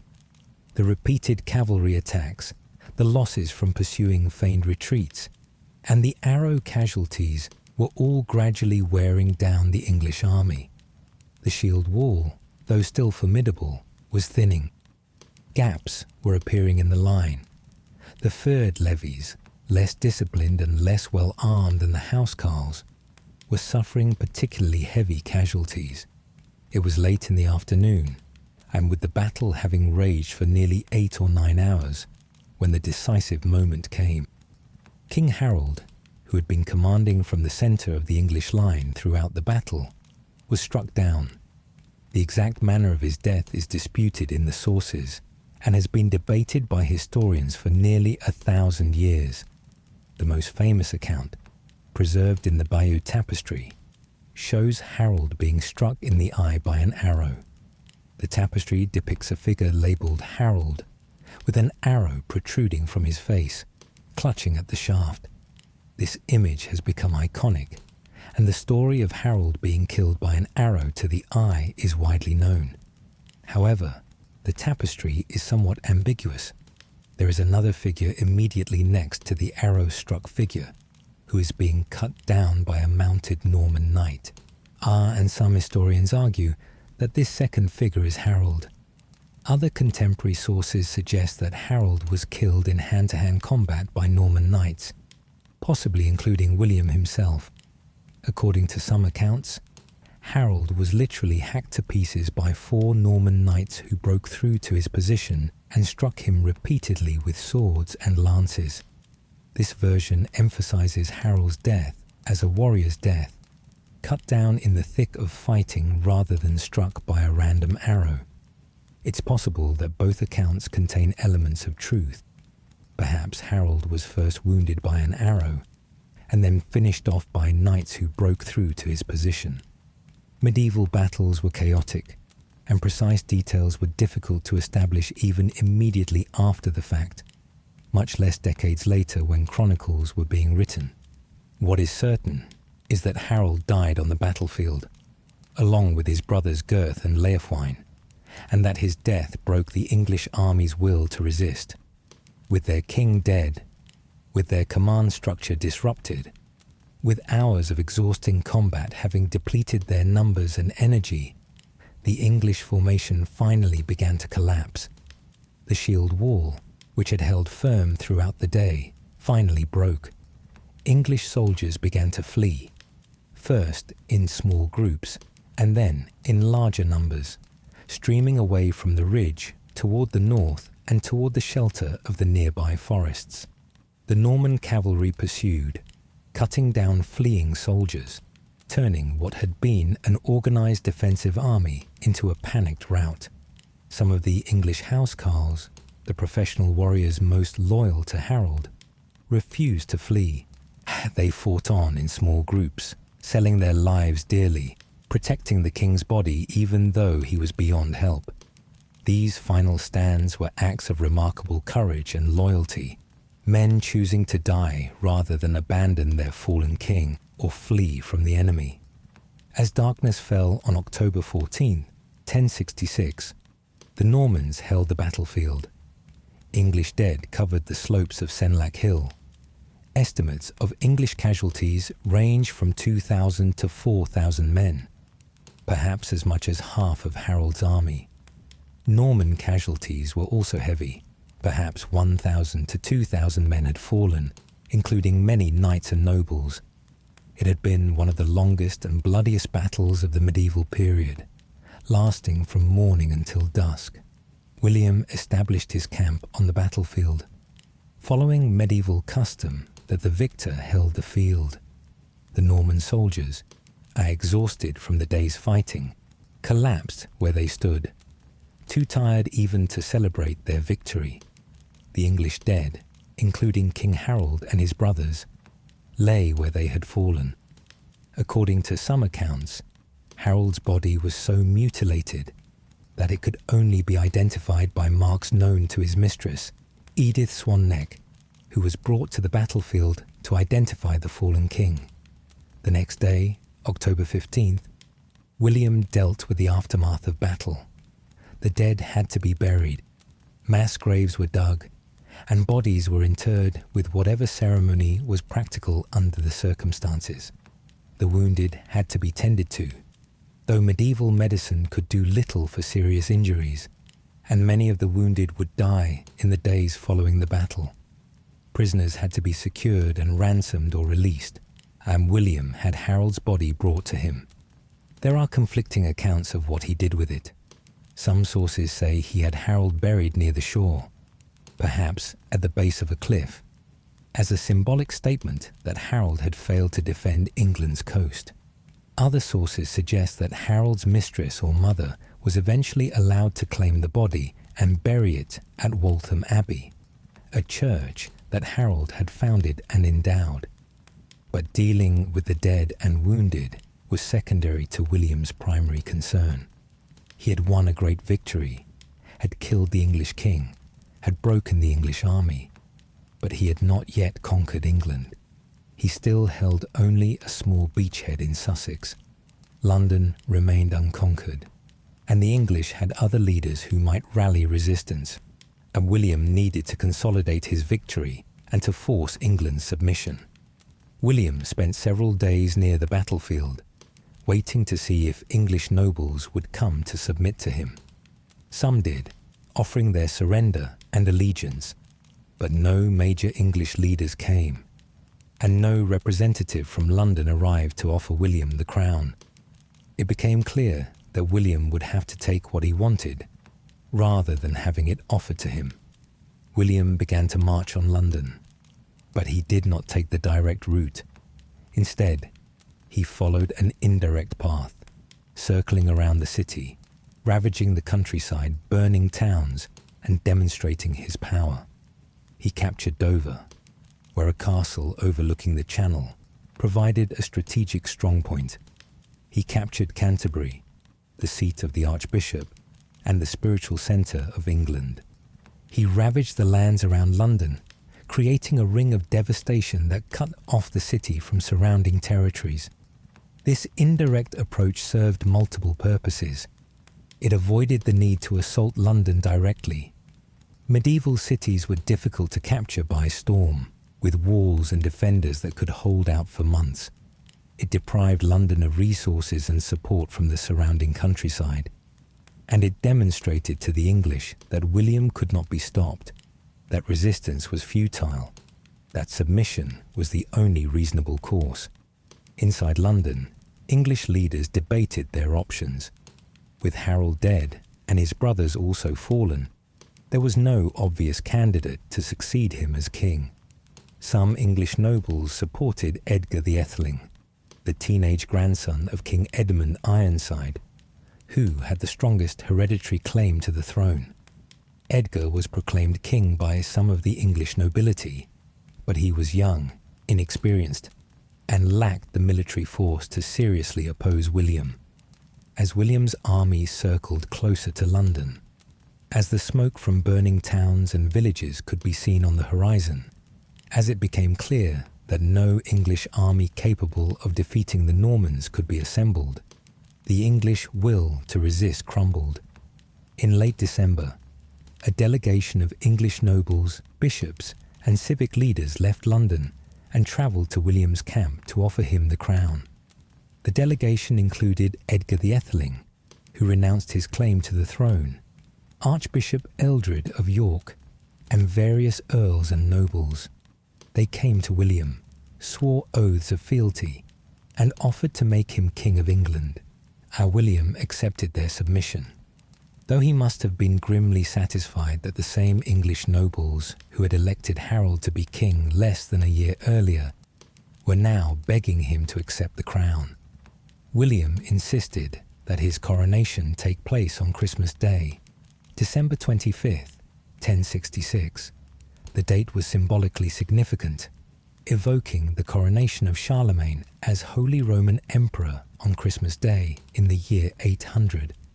It suggested divine favour, the beginning of a new era, and the legitimacy of William's rule as ordained by God. The coronation took place in Westminster Abbey, the magnificent church that Edward the Confessor had built, and where both Edward and Harold had been crowned. Archbishop Eldred of York performed the ceremony, crowning William and anointing him with holy oil in the traditional ritual that transformed a secular ruler into God's anointed king. But the ceremony was marred by violence and chaos. When the assembled congregation was asked to acclaim the new king, their shouts of approval alarmed the Norman soldiers stationed outside the abbey. The soldiers, perhaps fearing an attack or a riot, responded by setting fire to nearby buildings. Panic erupted as flames spread and smoke filled the air. Many people fled the church, leaving only a core of nobles and clergy to complete the coronation ceremony. It was an inauspicious beginning to William's reign, a hint of the violence and unrest that would characterize his early years as King of England. Back in Normandy, Agatha and her family had spent months in anxious waiting for news from England. In an age without rapid communication, news travelled slowly, carried by messengers who had to physically traverse the distances between events and their audiences. It would have taken days for news to cross the Channel, and more days for messengers to travel inland to wherever the ducal family was residing. The first news would have been of the successful landing. Word that William and his army had crossed the Channel safely, had landed at Pevensey without opposition, had secured their beachhead. This news would have brought relief after the long weeks of waiting, but also increased anxiety because everyone knew that the real test would come when William faced Harold in battle. Then would have come news of Harold's rapid march south, of the English army gathering near Hastings, of the imminent battle, and then agonizing days of waiting for word about the outcome. Had William won or lost? Had he survived the battle? Was he wounded? Dead? The uncertainty must have been torment for Matilda and her children. Finally, sometime in late October, messengers would have arrived with the momentous news. William had won a great victory. Harold was dead. The English army was broken.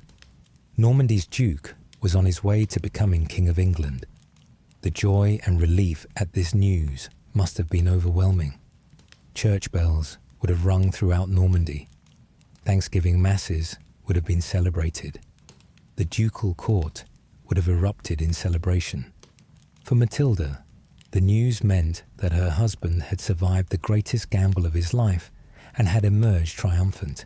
For nearly 30 years of marriage, she had supported William's ambitions and had borne him children to secure his dynasty, had governed Normandy in his absence, had contributed her own resources to his campaigns. Now all of it had paid off in the most spectacular way imaginable.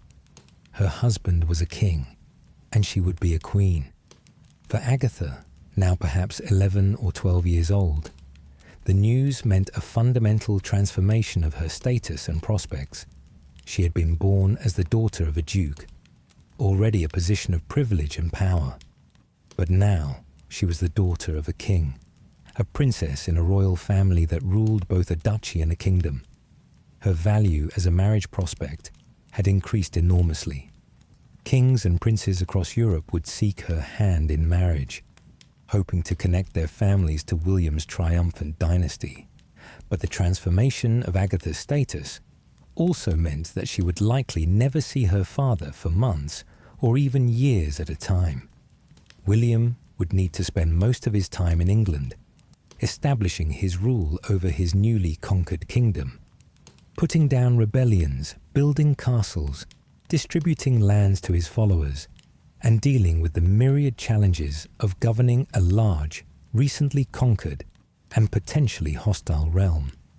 Indeed, William would spend most of the rest of his life in England, returning to Normandy only for relatively brief visits. The ducal court, where Agatha had grown up, would become less important as the centre of power shifted to England. Her mother would eventually join William in England, being crowned as Queen of England in a ceremony at Westminster in 1068. The family would be divided between two realms, and with some members in Normandy and others in England. And Agatha would likely see her parents less frequently than she had before the Conquest. The years immediately following the Conquest were difficult and violent ones for England. William faced numerous rebellions as English nobles and commoners resisted Norman rule. In 1068, rebellions broke out in the north of England, where English lords refused to accept Norman authority. William marched north with an army and suppressed the rebellions with extreme brutality. Towns were burned, rebels were executed, and vast areas of northern England were systematically devastated in what became known as the Harrying of the North, a campaign of such thorough destruction that some areas reportedly remained waste for generations. In 1069, a Danish fleet arrived in northern England, supporting English rebels in another attempt to overthrow Norman rule. This rebellion was also suppressed, though it took months of campaigning and cost William significant resources. Throughout the early 1070s, isolated pockets of English resistance continued to hold out. Most famously, the resistance led by Hereward the Wake in the fenlands of eastern England, which was not finally suppressed until 1071. William responded to English resistance by building castles throughout England, hundreds of them, dominating every major town and strategic location. These Norman castles, initially simple wooden structures on earthen mounds, but later rebuilt in stone, became symbols of Norman power and control. They provided secure bases for Norman garrisons, allowed William to project military force throughout the kingdom, and served as administrative centres from which Norman officials could govern their territories. William also systematically dispossessed English landowners, granting their estates to Norman nobles, knights, and soldiers who had supported the invasion. This vast transfer of property fundamentally transformed English society. Within a generation, the English aristocracy had been almost entirely replaced by Normans and other Frenchmen. English lords became Norman vassals or were reduced to the status of common people. Norman French became the language of the court and of government, while English remained the language of the common people. A linguistic divide that would shape English language and culture for centuries. The famous Domesday Book, commissioned by William in 1085 and completed in 1086, provides a detailed snapshot of England 2 decades after the Conquest. This massive survey recorded the ownership of virtually every piece of land in England, who held it from the king, what it was worth, and what resources it contained. The Domesday Book reveals the extent of Norman control. By 1086, only about 5% of English land was still held by English owners. The rest had been granted to Normans or to the church. For Agatha, growing up in this transformed world, these events would have formed the backdrop of her adolescence. She would have heard stories of her father's campaigns, of battles won and rebellions suppressed, of the castles being built and the lands being distributed, and she would have understood that her family's position was being secured through force, and that the kingdom her father had won would be held by the same methods: military power, strategic marriages, and ruthless suppression of resistance. It was in this context, around 1068, that Agatha's second betrothal was arranged. With Harold dead and England conquered, William needed new diplomatic alliances to secure his position.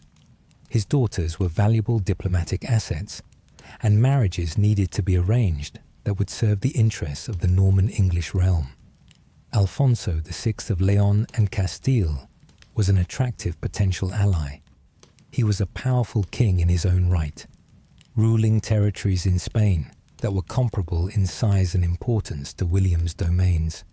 He was actively engaged in the Reconquista, the centuries-long Christian campaign to reclaim the Iberian Peninsula from Muslim rule. And he was seeking to establish himself as the preeminent Christian monarch in Spain, styling himself Emperor of all Spain, and seeking recognition and alliances with other European powers. For William, a marriage alliance with Alfonso would connect his dynasty to Spanish royalty, would create a bond with a powerful Christian king who was fighting Muslims, thus reinforcing William's image as a Christian champion, and would establish the new Norman-English royal house as a major player in European politics. For Alfonso, marriage to a daughter of the conquering King of England would enhance his own prestige and would potentially provide access to Norman military expertise and resources. The betrothal was formally arranged around 1068, and when Agatha would have been somewhere between 12 and 16 years old enough that actual marriage and consummation might be contemplated within a few years.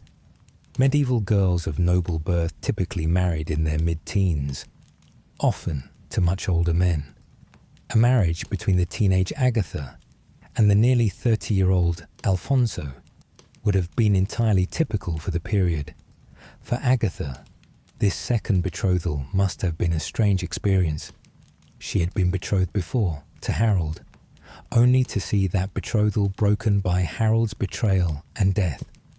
Now she was being promised to another foreign king, a man she had never met, who ruled a distant kingdom that she had probably never even seen. Her entire future, her entire life, was being determined by negotiations between men who valued her primarily as a diplomatic tool, rather than as a person. Yet this was simply the expected lot of a medieval princess. Agatha would have been raised from birth to understand that she would marry whomever her father chose, that her marriage would serve her family's political interests, and that her personal feelings about the matter were largely irrelevant. This was not seen as cruel or unjust by the standards of the time. It was simply the natural order of things, the way that aristocratic marriages worked, the price of the privilege and status that came with royal birth.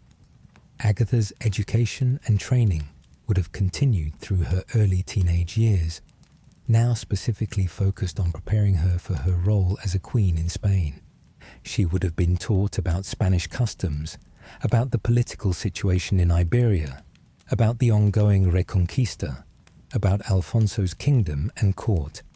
She might have been given instruction in the Romance language spoken in Leon and Castile, though interpreters would be available, and many educated people spoke Latin.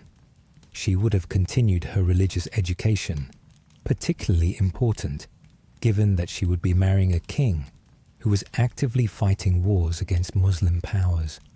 The religious dimension of the Reconquista, the idea that Christian kings were engaged in a holy struggle to reclaim lands that had been conquered by Muslims centuries earlier, would have been emphasized. Agatha would have understood that as Alfonso's queen, she would be expected to support churches and monasteries, to patronize Christian institutions, and to be a visible symbol of Christian piety and devotion. She would have learned about household management on a much larger scale than before, because as a queen, she would be responsible for managing royal courts in multiple cities, overseeing vast estates, directing hundreds or even thousands of servants and officials, and hosting ceremonial occasions. Medieval queens were expected to be capable administrators, not merely decorative figures, and she would have been instructed in the specific ceremonial and diplomatic duties of a queen, how to receive foreign envoys, how to participate in royal councils, how to represent the king's authority when he was absent, how to manage the complex etiquette of court life. Queens in the medieval period could wield significant political power if they were skilled and determined. And Agatha's education would have been designed to prepare her for this role. The wedding itself was planned for when Agatha reached an appropriate age, probably her mid-teens. The ceremony would likely take place in Spain, requiring Agatha to make the long journey from Normandy to Leon. Alternatively, it might be conducted by proxy in Normandy, with a representative standing in for Alfonso, followed by Agatha's journey to Spain to join her husband and consummate the marriage. Preparations for the wedding would have begun well in advance. Agatha's dowry would need to be assembled. Money, jewels, fine cloth, plate, and other valuables that she would bring to the marriage as her contribution to the new household. And these would be not just gifts, but also resources that would support Agatha and provide her with economic independence in her new life. A retinue would be assembled to accompany Agatha to Spain. This would include ladies-in-waiting who would attend her in her new court, clergy to ensure her spiritual needs were met, officials to manage her household, and knights to provide protection during the journey and to serve her interests in her new kingdom. Some of these companions might remain with Agatha for the rest of her life, becoming her closest confidants and advisors in a foreign court. The journey itself would be a major undertaking. The route from Normandy to Lyon covered hundreds of miles, crossing through France and over the Pyrenees Mountains. The journey would take weeks or even months, depending on the route, the weather, as the size of the traveling party, and how many stops were made along the way to rest and resupply. The traveling party might use one of the great pilgrimage routes that led to Santiago de Compostela in northwestern Spain. These routes were well established, with monasteries and hostels along the way that provided accommodation for travelers. A royal party would be received with honor at each stop, with local nobles and clergy eager to show hospitality to the English princess travelling to marry their king. But all these plans and preparations, the education, the dowry, the retinue, the route planning, would never come to fruition, because sometime between 1074 and 1079, before Agatha could travel to Spain, before she could be married to Alfonso, before she could fulfill the role for which she had been prepared her entire life, she died. The exact circumstances of Agatha's death remain one of the frustrating mysteries of medieval history. We do not know precisely when she died, where she died, or what caused her death. The silence of the historical sources on these crucial details speaks to how little importance medieval chroniclers placed on recording the lives and deaths of royal daughters who died young and unmarried. They were seen as having left no lasting impact on the political world that chroniclers cared about. What we do know, from the brief mention by the medieval chronicler Orderic Vitalis, is that Agatha died before her marriage to Alfonso VI could be consummated. Orderic specifically describes her as dying a virgin, a detail that tells us that even if some form of marriage ceremony had taken place, perhaps a proxy wedding where a representative stood in for the absent Alfonso, Agatha never actually lived with Alfonso as his wife, never shared his bed, never conceived the children who would have cemented the alliance between Normandy, England and Leon Castile. Most historians place Agatha's death somewhere between 1074 and 1079, based on the chronology of other events and the ages at which medieval princesses typically married. If Agatha was born around 1064, as some sources suggest, she would have been between 10 and 15 years old at the time of her death. If she was born earlier, around 1055 or 1056, she might have been as old as 19 or 24. The wide range of possible dates reflects the uncertainty that surrounds almost every aspect of her life. The cause of Agatha's death is never stated in any surviving source. This silence is not unusual. Medieval chroniclers rarely recorded specific causes of death unless they were particularly dramatic or politically significant. Someone killed in battle or murdered by assassins would merit detailed description. Someone who died of illness or accident often warranted only a brief note of their passing, if they were mentioned at all. But we can consider the various possibilities based on what we know about medieval life and the dangers faced by young people in this period. Disease was the most common killer in medieval Europe. The medical understanding of the time was primitive by modern standards and based on theories of bodily humours and imbalances, rather than on knowledge of germs, viruses and bacteria. Treatments were often ineffective or even harmful. Bloodletting, purging, and various herbal remedies that might help in some cases but were useless or counterproductive in others. Even wealthy people with access to the best medical care available in the period were vulnerable to diseases that are easily treated today. Infections could turn deadly. A minor wound that became infected could lead to sepsis and death. Respiratory illnesses like pneumonia killed many people, especially in the cold, damp conditions of medieval buildings. Digestive ailments, some caused by contaminated food or water, could be fatal. Epidemic diseases periodically swept through medieval Europe, killing thousands. For young women of Agatha's age, there were additional dangers. If Agatha had been married and had become pregnant, childbirth would have posed significant risks. Medieval childbirth was dangerous for both mother and infant. Women died in labor from hemorrhaging, from infections following delivery, from complications that modern medical intervention can address, but which medieval midwives and physicians could do little about. The maternal mortality rate was staggeringly high, perhaps 1 to 2% per birth, which meant that women who had many pregnancies faced cumulative risks that could amount to a 10 to 20% chance of dying in childbirth over the course of their reproductive years.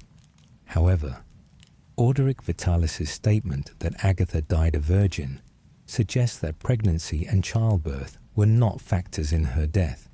She died before consummating her marriage to Alfonso, which means she was either unmarried or married only by proxy and had not yet joined her husband. This rules out maternal mortality as a cause of death, though of course it's possible that Orderic's information was incorrect, or that he was using the term virgin in a more symbolic or technical sense. Another possibility is that Agatha died during the journey to Spain. Medieval travel was hazardous, especially over long distances. The route from Normandy to Leon would have crossed hundreds of miles of varying terrain, through forests where bandits might lurk, across rivers that might be swollen and dangerous, over mountain passes in the Pyrenees where weather could turn deadly without warning. Travel was also slow and exposed travelers to various risks, and a journey of several weeks or months meant that the traveling party would need to find accommodation along the way, sleeping in monasteries, castles, or simple inns. Food and water quality varied, and travelers could fall ill from consuming contaminated provisions. Disease could spread rapidly through a traveling party in close quarters.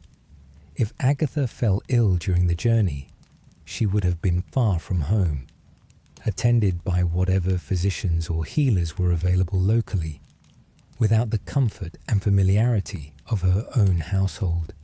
She might have been laid to rest in whatever church or monastery was nearby, rather than being returned to Normandy for burial, though important persons who died away from home were sometimes buried temporarily and then exhumed and moved to their final resting place months or years later.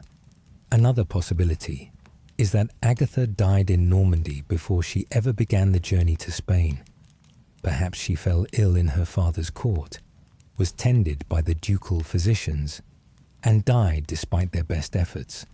Perhaps the illness came on suddenly, a fever that escalated rapidly, a seizure, a hemorrhage, some medical crisis that medieval medicine could neither explain nor treat effectively. Or perhaps her death was not from illness at all. Accidents claimed many lives in the medieval period. Falls from horses were common and could be fatal if the rider struck their head or sustained internal injuries. Buildings caught fire with alarming frequency in an age of open flames and wooden structures, and people died in such fires. Drownings occurred in rivers and ponds. Even simple household accidents, falling downstairs and being struck by falling objects, injuries sustained during routine activities, could prove fatal if they caused injuries that became infected or damaged vital organs. We simply do not know. The historical sources that might have recorded the details of Agatha's death, if such sources ever existed, have not survived. Medieval record-keeping was inconsistent, especially for events that were not considered politically significant. A royal daughter dying before marriage would be noted in family genealogies and perhaps mentioned briefly in chronicles, but detailed accounts of her final illness, her last words, the specific circumstances of her death, these were typically only preserved for kings, great nobles, and saints, not for princesses who had not yet played major political roles. What we can say with more confidence is what Agatha's death meant for those around her, particularly for her family. For Matilda, Agatha's mother, this would have been another devastating loss. Matilda had already lost at least one child. Her son Richard had died in a hunting accident in the New Forest, a tragedy that must have caused profound grief. Now another child was gone, another daughter lost before reaching her full potential. Medieval mothers were not immune to grief, simply because child mortality was high. If anything, the constant presence of death made these losses more poignant, not less. Every medieval parent knew that children might be taken at any moment by disease, accident, or misfortune, and this knowledge did not make the actual loss any easier to bear. It simply meant that grief was a more constant companion than it is for most modern parents in developed countries. Matilda was a deeply religious woman, and she would have sought comfort in her faith. She would have attended Mass daily, would have prayed for Agatha's soul, would have made donations to churches and monasteries to have prayers said for her daughter. She would have understood Agatha's death through the lens of medieval Christian theology. God had called Agatha to heaven, and though this was painful for those left behind, it was part of divine providence that human beings could not fully understand. But theological understanding does not eliminate emotional pain. Matilda had carried Agatha in her womb, had given birth to her, and had watched her grow from infant to child to young woman. She had overseen Agatha's education, had arranged her betrothals, had made plans for her future. And now all of that was gone, cut short by death. The pain must have been sharp and deep. For William, Agatha's death meant the loss of both a daughter and a diplomatic tool. William was not a sentimental man. His life had been too hard, his struggles too constant, for him to indulge in excessive emotion. But he was not devoid of feeling either. He had been a devoted husband to Matilda, had remained faithful to her in an age when such fidelity was unusual among powerful men. He presumably cared for his children, even if that care was expressed primarily through ensuring their futures through advantageous marriages and inheritances, rather than through emotional intimacy. Agatha's death also represented a setback to William's diplomatic strategy. The marriage alliance with Alfonso VI would have strengthened William's position in European politics, would have connected his new royal house to Spanish royalty, would have created opportunities for cooperation between England-Normandy and Leon-Castile. Now that opportunity was lost, and William would need to find other ways to advance his interests in relation to the Spanish kingdoms. For Agatha's siblings, her death would have been felt differently depending on their ages and their relationships with her. Her older siblings, Robert Curthose, William Rufus, and her older sisters, would have known her as a person, would have played with her as children, would have shared the experiences of growing up in the ducal court. They would grieve for a sister lost, and for a familiar presence now absent from their lives. Her younger siblings, particularly Henry, who had been born after the Conquest in 1068, might have barely known her, especially if she died when Henry was very young. But even without deep personal connection, they would have understood what her death meant. Another reminder that life was fragile, that death could come at any time, that even royal birth and privilege could not protect against mortality. The funeral for Agatha would have been conducted with the dignity appropriate to a royal princess. In the medieval church, funeral rites were elaborate and solemn occasions, designed to commend the deceased soul to God and to provide comfort to the mourning family. The funeral mass would have been celebrated by a bishop or high-ranking cleric, with prayers offered for the repose of Agatha's soul. Medieval Christian theology taught that after death, most souls went to purgatory, an intermediate state where they would be purified of their sins before being admitted to heaven. Prayers offered by the living could help to reduce the time a soul spent in purgatory, which is why medieval people placed such emphasis on having masses said for the dead and on making donations to religious institutions that would pray for their souls. For a young woman who had died a virgin, who had not lived long enough to commit major sins, there would have been hope that her time in purgatory would be brief and that she would soon be admitted to the joys of heaven. This would have provided some comfort to her grieving family, the belief that although Agatha was lost to them in this life, and they would be reunited with her in the next. Agatha's body would have been prepared for burial according to the customs of the time. In the medieval period, embalming was not common, except for royalty, who needed to be transported long distances for burial. If Agatha died in Normandy and was to be buried there, her body would have been washed, dressed in fine clothes or perhaps wrapped in a shroud, and placed in a coffin. The coffin might be simple wood or might be more elaborate, depending on the family's resources and the importance of the deceased. The burial itself would have taken place relatively quickly, within a day or two of death, as was customary before modern preservation techniques. Agatha would have been interred in consecrated ground, and probably in a church or monastery that the family had endowed or had close connections with. According to most sources, she was buried at Bayeux in Normandy, a significant Norman city and the seat of a bishop. Bayeux was an appropriate resting place for a Norman princess. The city was one of the oldest and most important in the duchy, with a cathedral that dated back to the early medieval period. The cathedral had been rebuilt and expanded several times, and by Agatha's time, it was an impressive structure that served as the seat of Odo of Bayeux, William's half-brother and one of his most important supporters. Odo of Bayeux was a controversial figure. He was both a bishop and a warrior, a man who fought in battles and wielded secular power alongside his religious authority. He had been at William's side during the conquest of England and had been rewarded with vast estates and the title of Earl of Kent. He had also commissioned the famous Bayeux Tapestry, the remarkable embroidered chronicle that depicts the Norman conquest in vivid detail. If Agatha was buried in Bayeux Cathedral, her tomb would have been in sacred space, surrounded by the tombs of other notable persons, in a church where prayers would be offered daily.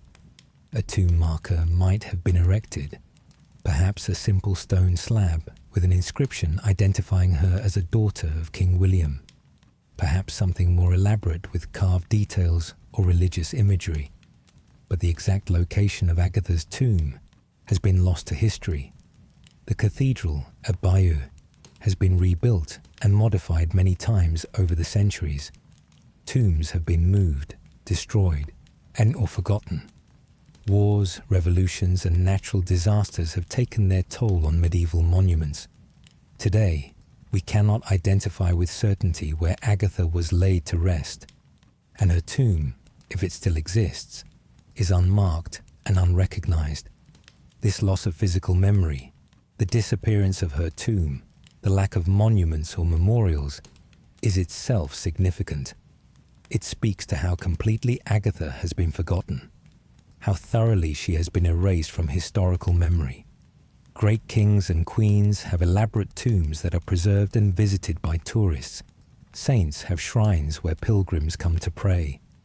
But royal daughters who died young and unmarried often vanished without leaving any physical trace. Their bones mixed with countless other forgotten dead in the crypts and cemeteries of medieval churches. For Alfonso VI, and the news of Agatha's death would have reached him sometime after the event, carried by messengers who travelled from Normandy to Spain, bearing the sad tidings. Alfonso's reaction is not recorded in any source, but we can make some educated guesses based on what we know of his character and circumstances. Alfonso was a pragmatic man, a warrior and politician who had seized his throne through violence and who ruled through a combination of military force and strategic calculation. He would have understood that marriages were political arrangements, that royal daughters were diplomatic tools, that personal sentiment was secondary to practical considerations. The loss of his betrothed would have been disappointing primarily because it ended the alliance he had hoped to create with William, and not because of personal attachment to a girl he had probably never met. Alfonso would have needed to find another wife. Medieval kings needed heirs, sons to inherit their thrones and continue their dynasties. Without heirs, kingdoms faced succession crises that could lead to civil war. Alfonso had already been married at least once before the betrothal to Agatha was arranged, and he would marry multiple times afterward in his quest for a legitimate male heir.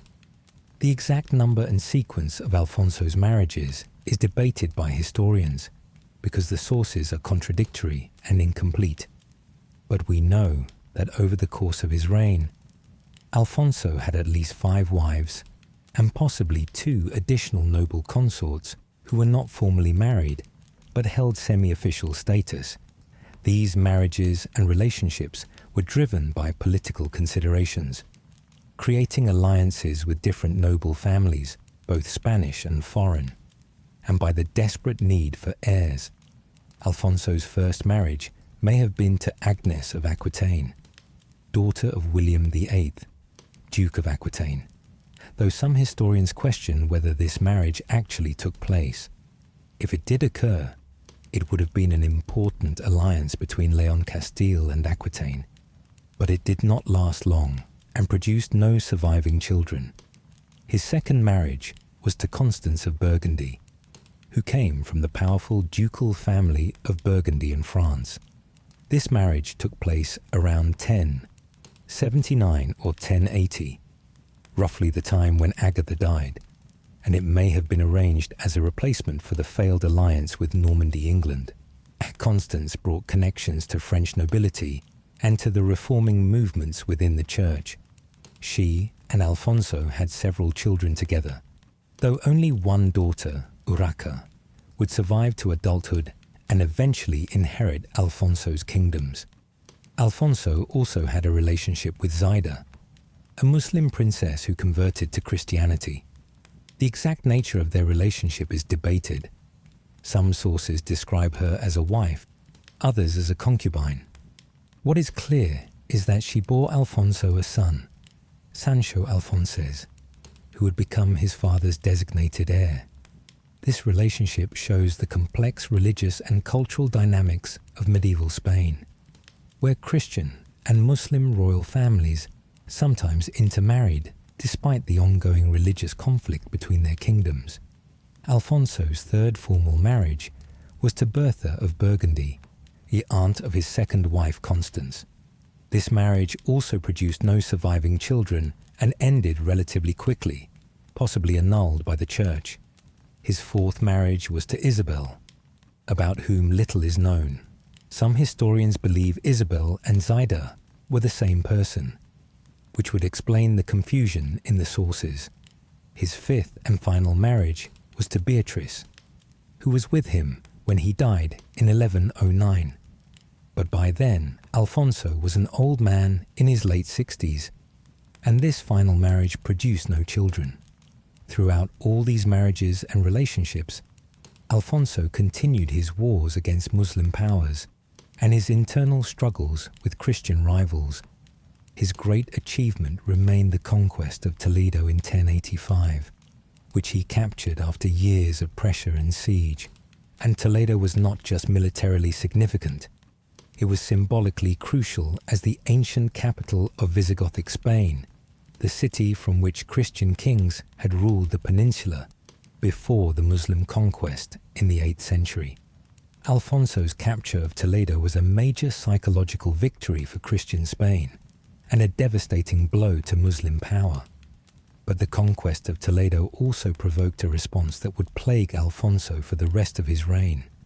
The Muslim kingdoms of Spain, threatened by Alfonso's expanding power, appealed for help to the Almoravids, a militant Muslim dynasty that had recently conquered much of North Africa. The Almoravids were religious zealots who believed that the Spanish Muslims had become too tolerant and too willing to coexist with Christians.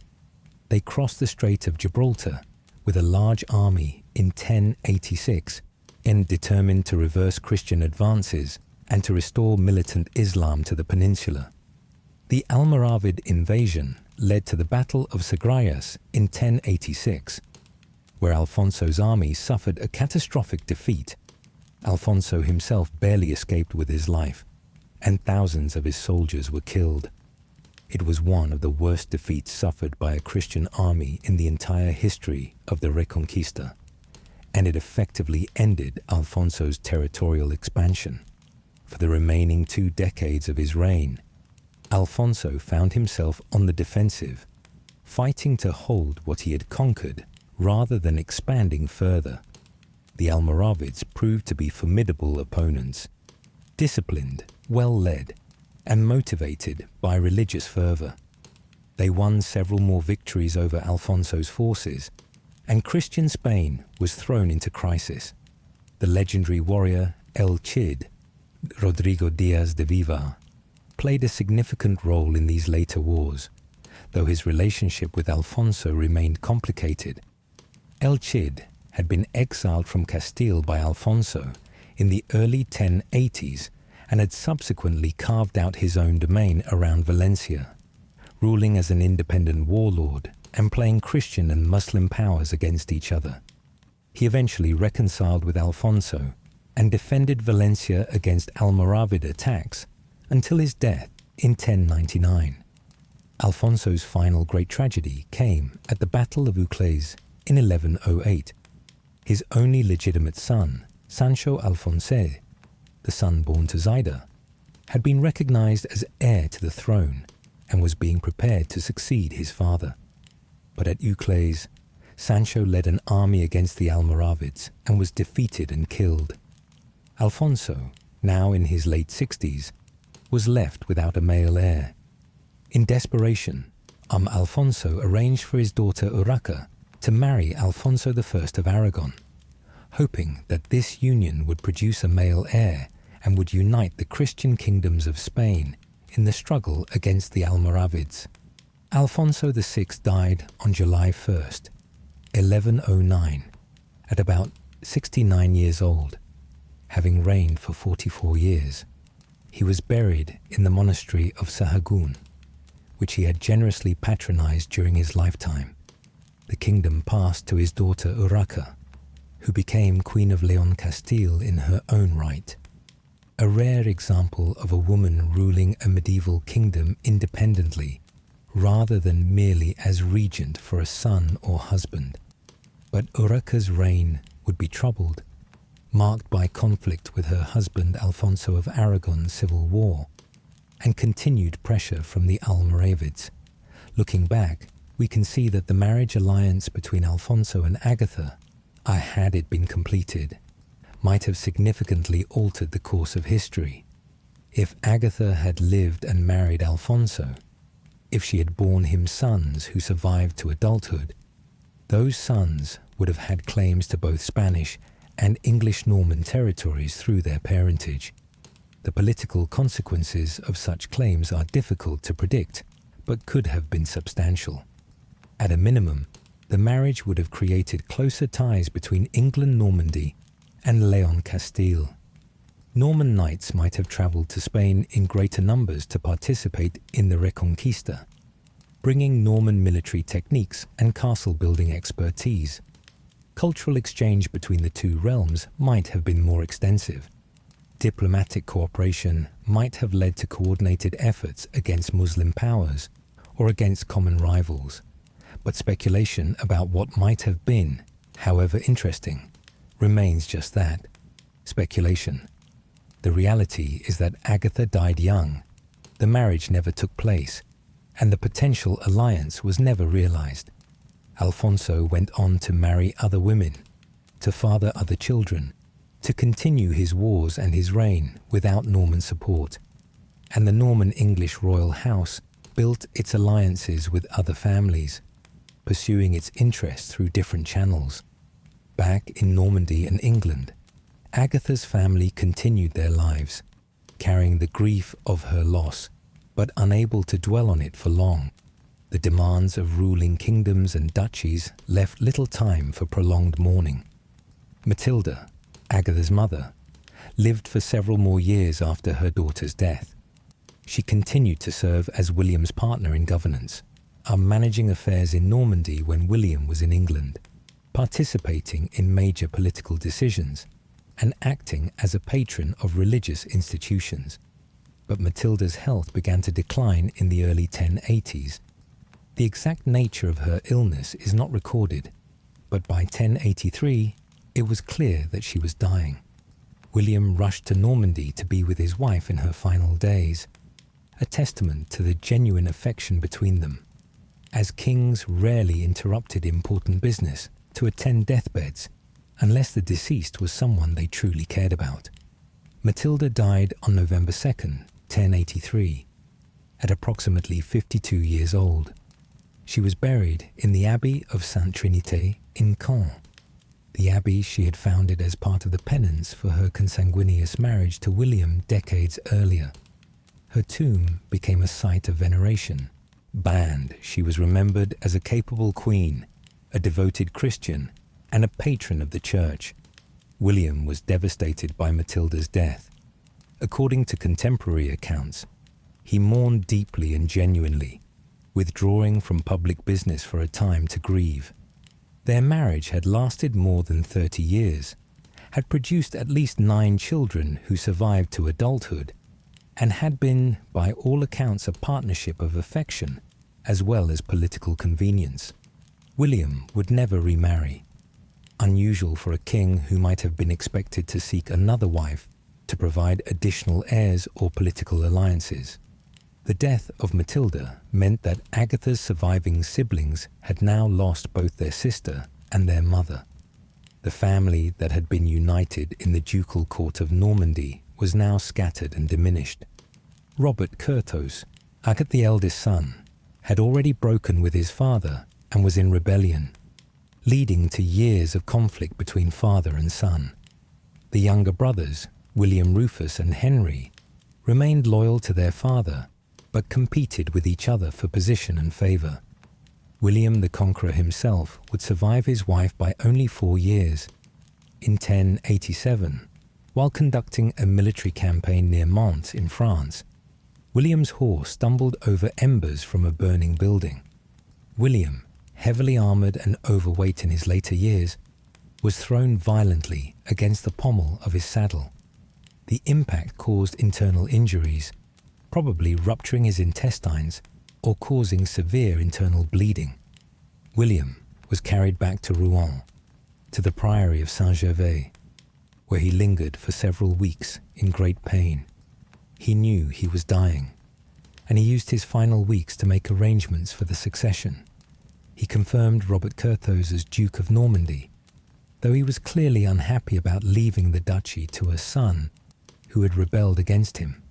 He designated his second surviving son, William Rufus, as his choice for King of England, and he provided money and lands for his youngest son, Henry. William died on September 9th, 1087, at approximately 60 years old. According to accounts, his death was undignified and chaotic. Servants and courtiers, seeing that the king was dead, immediately began looting his possessions.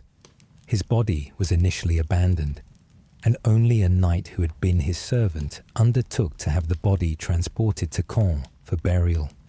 The funeral at the Abbey of Saint-Étienne in Caen was disrupted by a dispute over the burial plot. A local man claimed that the land where the church stood had been seized from his family without compensation, and he demanded payment before the burial could proceed. William's sons paid the man to settle the dispute, and William was finally laid to rest in the abbey he had founded. Even in death, William could not find complete peace. His tomb was disturbed multiple times over the centuries. During the French Wars of Religion in the 16th century, during the French Revolution in the 18th century, and during World War II, when the church was damaged by bombing. Today, only his thigh bone remains in the tomb, with an inscription acknowledging that these are partial remains of the great conqueror. For Agatha's siblings who survived into adulthood, life in the late 11th and early 12th centuries was characterized by conflict, ambition, and the constant struggle for power. Robert Curthose, as Duke of Normandy, proved to be a capable warrior, but a poor administrator. He joined the First Crusade in 1096, distinguishing himself in the siege and capture of Jerusalem in 1099. But while he was away, his youngest brother Henry seized the English throne after William Rufus died in a hunting accident in 1100. Robert attempted to reclaim the throne upon his return from crusade, but he was defeated by Henry at the Battle of Tinchebray in 1106. Robert spent the remaining 28 years of his life as Henry's prisoner, held in various castles, blinded in his later years to prevent escape attempts. He died in captivity in 1134, and having outlived most of his generation, but having lost everything he had inherited. William Rufus, who ruled England from 1087 to 1100, was an effective but controversial king. He was ruthless in extracting money from his subjects, had a difficult relationship with the church, and never married, leading to speculation about his personal life.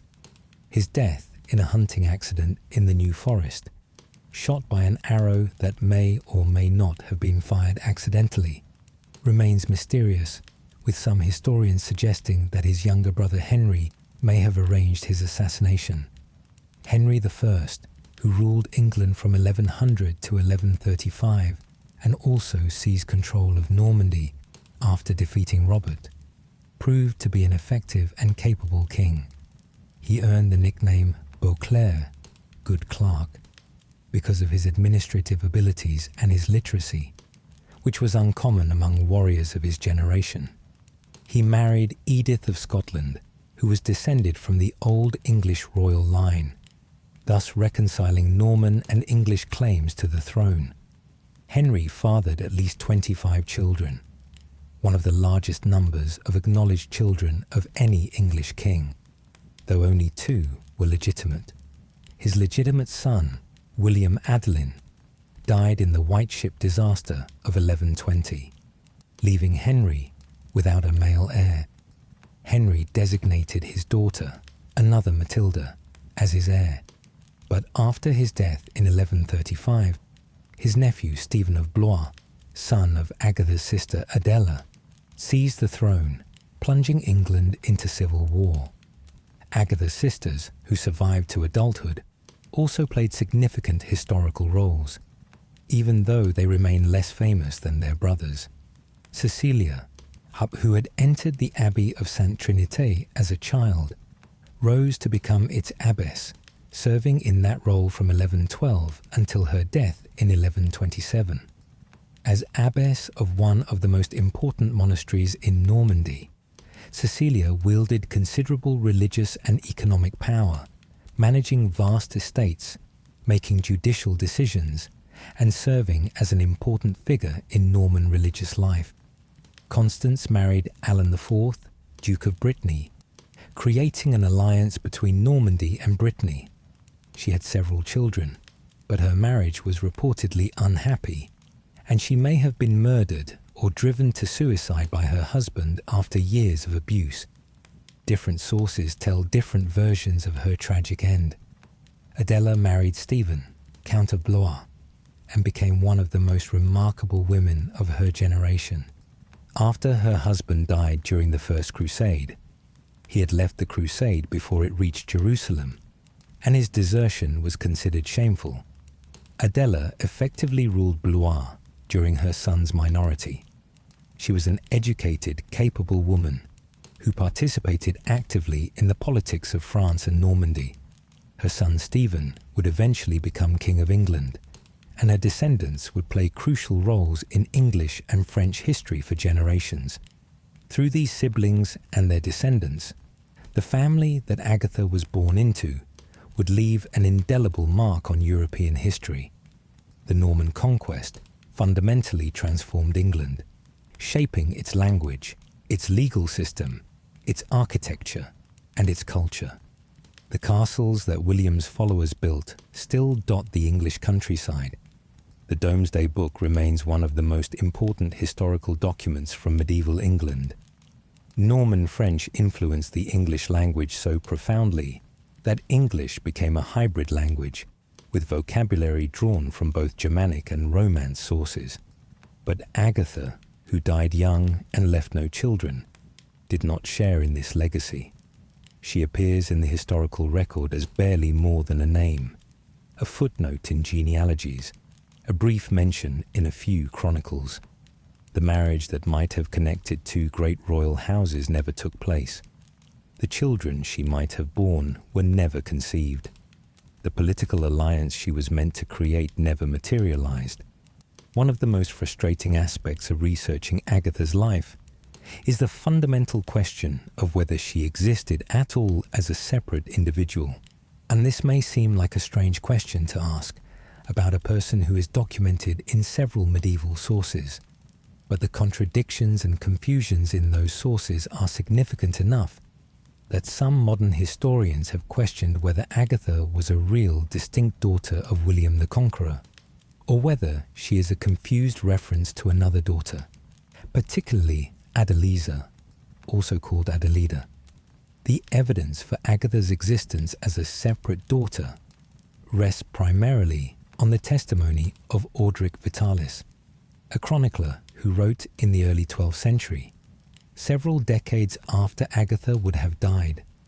In his Historia Ecclesiastica, Orderic mentions a daughter of William named Agatha, who was betrothed first to Harold Godwinson and then to Alfonso VI of Leon, but who died a virgin before marrying either man.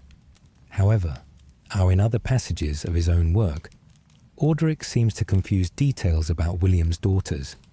In his additions to the earlier Gesta Normanorum Ducum, Deeds of the Norman Dukes, Orderic identifies Harold's betrothed as Adelidis, rather than Agatha. This contradiction within Orderic's own writings raises questions about the reliability of his information and suggests that he may have been confused about the names or identities of William's daughters. Other medieval sources mention various daughters of William, but do not provide consistent information. William of Malmesbury, another important chronicler, mentions that a daughter of William was betrothed to Alfonso, King of Galicia, but died before the marriage, though he does not name her. The Domesday Book, the Great Survey of England compiled in 1086, mentions a daughter named Matilda, but provides no other details about her. The confusion is compounded by the fact that William and Matilda had several daughters, not all of whom are clearly documented or distinguished in the sources.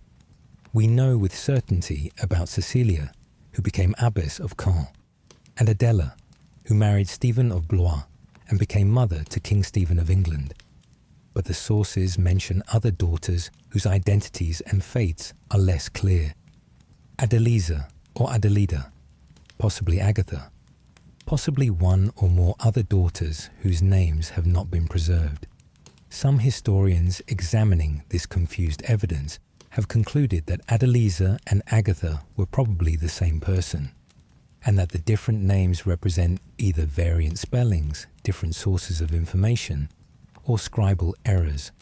According to this theory, there was one daughter of William who was betrothed to Harold and possibly later to Alfonso, and this daughter was variously called Adeliza and Agatha in different sources, perhaps because chroniclers were working from incomplete information or oral traditions that preserved slightly different versions of her name. The similarity between Adeliza and Agatha is not great, but both names begin with A and end with A, and medieval scribes working from oral testimony or unclear written sources might have confused them. Moreover, both names are relatively rare in Norman naming traditions. Most Norman noble families preferred names like Matilda, Emma, or Alice for daughters, while Adeliza and Agatha are less common, which might explain why chroniclers had difficulty remembering which name was correct. Other historians, however, argue that Adeliza and Agatha were distinct daughters who had different fates. According to this interpretation, Adeliza was the daughter betrothed to Harold Godwinson, and she survived to become a nun after Harold's death and the breaking of the betrothal. Agatha was a separate younger daughter who was betrothed to Alfonso VI but died before marrying him. The confusion in the sources, according to this interpretation, arises because both daughters were involved in broken betrothals, leading later chroniclers to conflate their stories. Supporting this interpretation is the fact that having multiple daughters with broken betrothals would not have been unusual for a family as politically active as William's.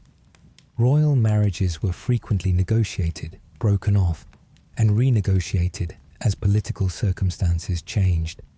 A king with multiple daughters might well have several betrothals that did not result in marriages, and the details of these various arrangements could easily become confused in the historical record. Modern genealogists and historians who have tried to reconstruct William's family tree have come to different conclusions. David C. Douglas, in his authoritative 1964 biography of William the Conqueror, expressed skepticism about Agatha's existence as a separate daughter, suggesting that she was probably the same person as Adeliza, and that Orderic Vitalis was confused. Elizabeth van Houts, a leading expert on Norman history, has been more open to the possibility that Agatha and Adeliza were distinct individuals, noting that the evidence is ambiguous enough to permit either interpretation. This uncertainty about Agatha's very existence is itself historically significant. It reminds us of how fragmentary our knowledge of the medieval past really is, especially regarding people who did not leave extensive documentary evidence of their lives. Kings and great nobles generated large numbers of documents, charters granting land, letters conducting diplomacy, chronicles recording their deeds. But royal daughters who died young generated far fewer documents, and what evidence existed might not have been copied and preserved by later generations, who saw little reason to maintain records about minor figures. The question of Agatha's existence also highlights the challenges faced by medieval chroniclers who were trying to record events that had occurred decades or even generations before they were writing. Orderic Vitalis, our primary source for Agatha's story, was writing in the 1120s and 1130s about events from the 1060s and 1070s. He was working from older written sources, from oral traditions, from documents that might themselves have been incomplete or contradictory. It's entirely understandable that he might have made errors or might have confused details, especially about relatively minor figures like royal daughters who died young. Modern historians face similar challenges when trying to reconstruct Agatha's life. We must work with fragmentary, contradictory sources written decades after the events they describe, by authors who may have had incomplete information or axes to grind.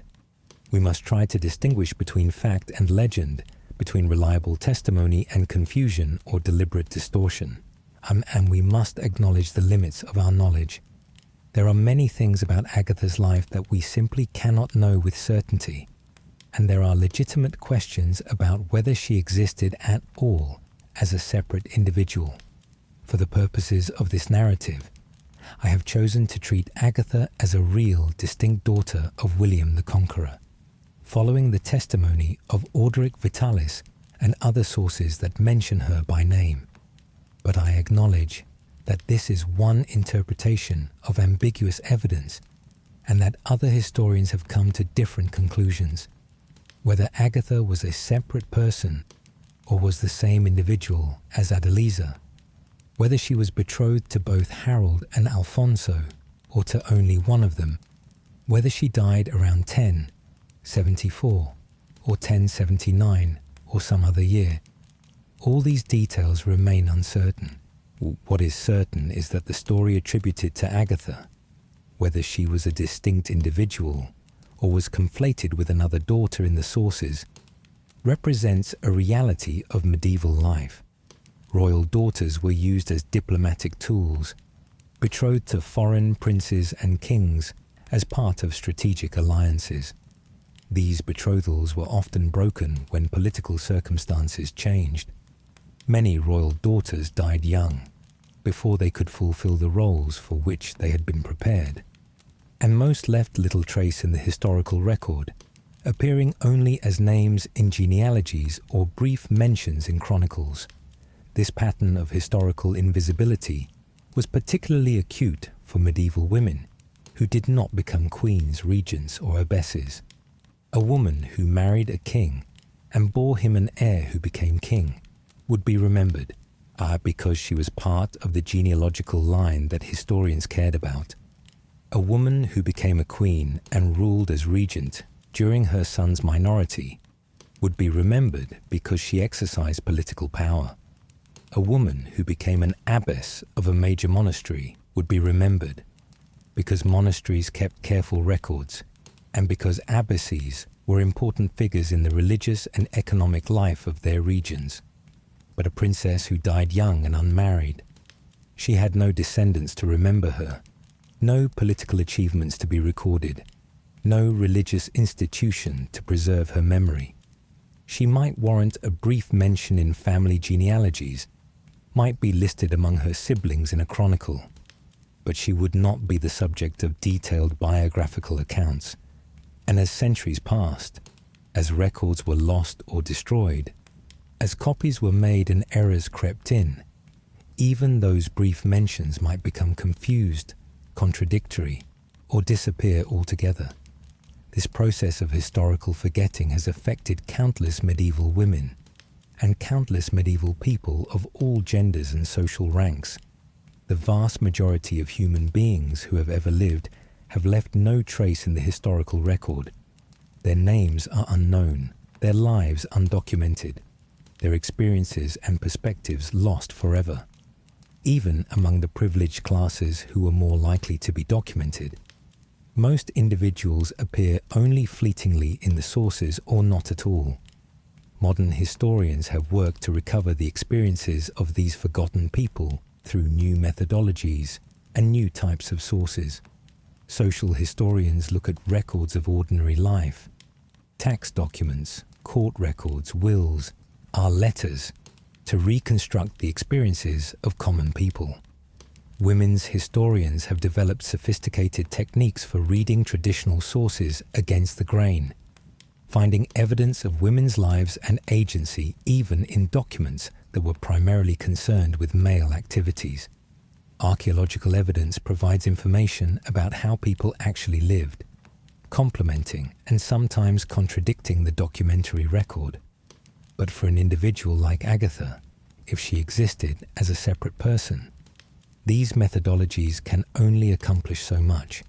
We have no personal letters from her, no documents she commissioned, no accounts of conversations she had or thoughts she expressed. We have only the barest outline of her life as reconstructed from brief mentions in chronicles and genealogies. We can place her in historical context and can describe the world she would have inhabited, can speculate about her experiences based on what we know about the lives of other royal daughters of her era. But we cannot truly know her as an individual, cannot hear her voice, cannot understand her personality or her inner life. This limitation is frustrating for anyone trying to tell her story. I have spent thousands of words describing Agatha's world, her family, the political events that shaped her life, the expectations placed upon her, and the circumstances of her death. But in a fundamental sense, Agatha herself remains absent from this narrative. A shadowy figure, a name without a face, a person without a voice. Yet there is value in the attempt to remember and honor even those who left little trace. By telling Agatha's story, even with all its uncertainties and gaps, we resist the tendency of history to focus exclusively on the powerful, the successful, the exceptional. We acknowledge that ordinary lives matter too, and a medieval princess who died young, though privileged by the standards of her time, lived what was ultimately an ordinary life, cut short before it could achieve anything historically noteworthy. We also remind ourselves that behind every great historical event, behind every famous king or battle or political transformation, there were countless individual human lives affected by those events. The Norman conquest of England is remembered as one of the pivotal moments in English history, and William the Conqueror is one of the most famous medieval kings. But that conquest and that king were not abstract historical forces. They were the result of choices made by real people, and those choices affected the lives of other real people, including daughters like Agatha, whose futures were shaped by their father's ambitions. By spending time with Agatha's story, by imagining her life and reflecting on her brief existence, we perform an act of historical empathy and remembrance. We acknowledge that she was a real person who lived and died, who experienced joy and sorrow, who had hopes and fears, who existed in a specific time and place, and whose life, however brief and however poorly documented, was valuable and worthy of being remembered. As we near the end of our journey through Agatha's brief life, as we prepare to drift into peaceful sleep, with the gentle echoes of 11th century Normandy fading into dreams, and it is worth pausing to reflect on what her story, fragmentary and uncertain though it is, can teach us about the medieval world, about women's lives in that distant time, and about the nature of historical memory itself.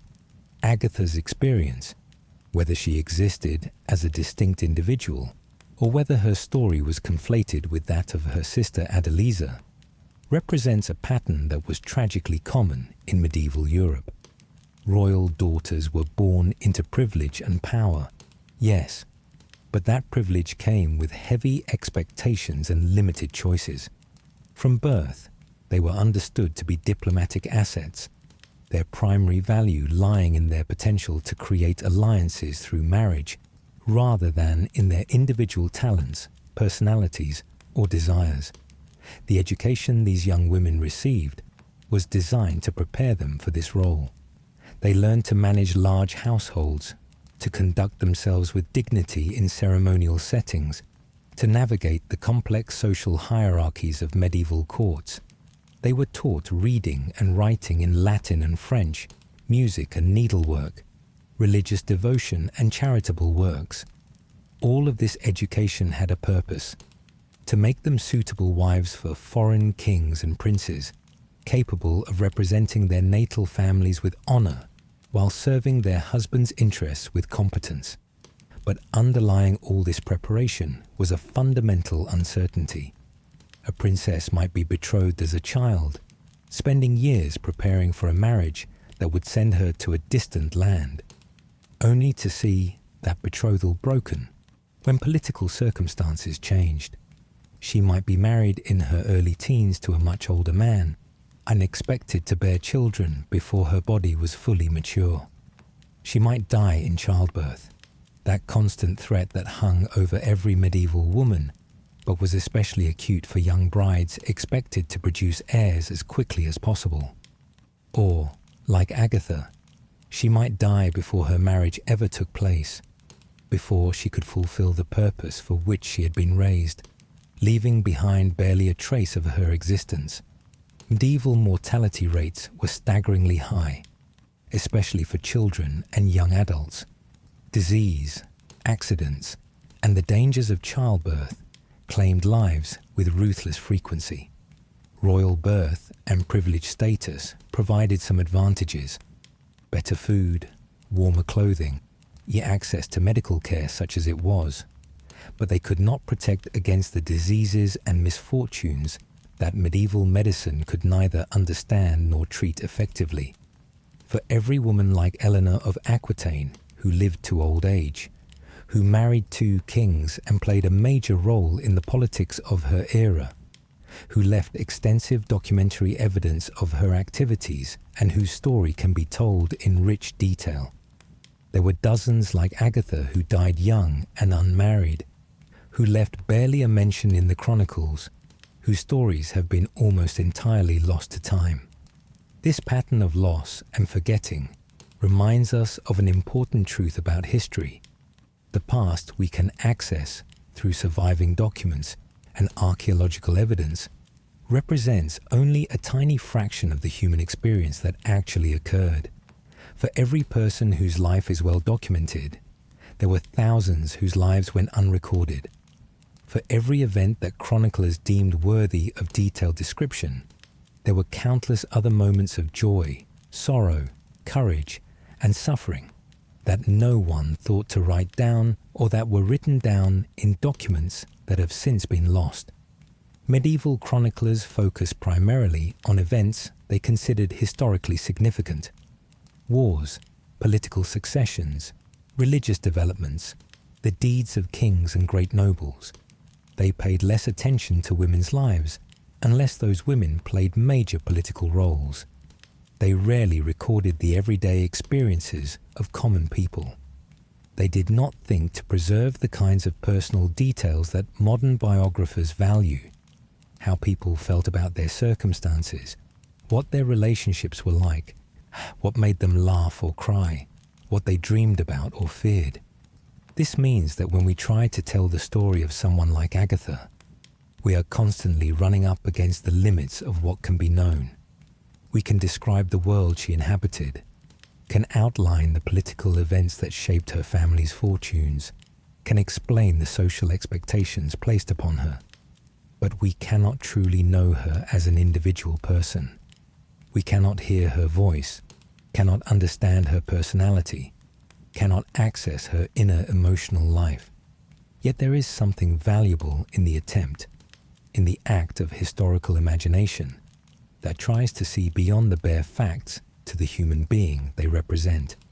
When we imagine Agatha as a small girl in a Norman castle, learning her letters from a tutor, practicing her needlework, listening to stories about her father's conquest of England, we are not inventing fiction, but trying to humanize the sparse historical record, trying to remember that these were real people with real experiences, not just names in genealogies.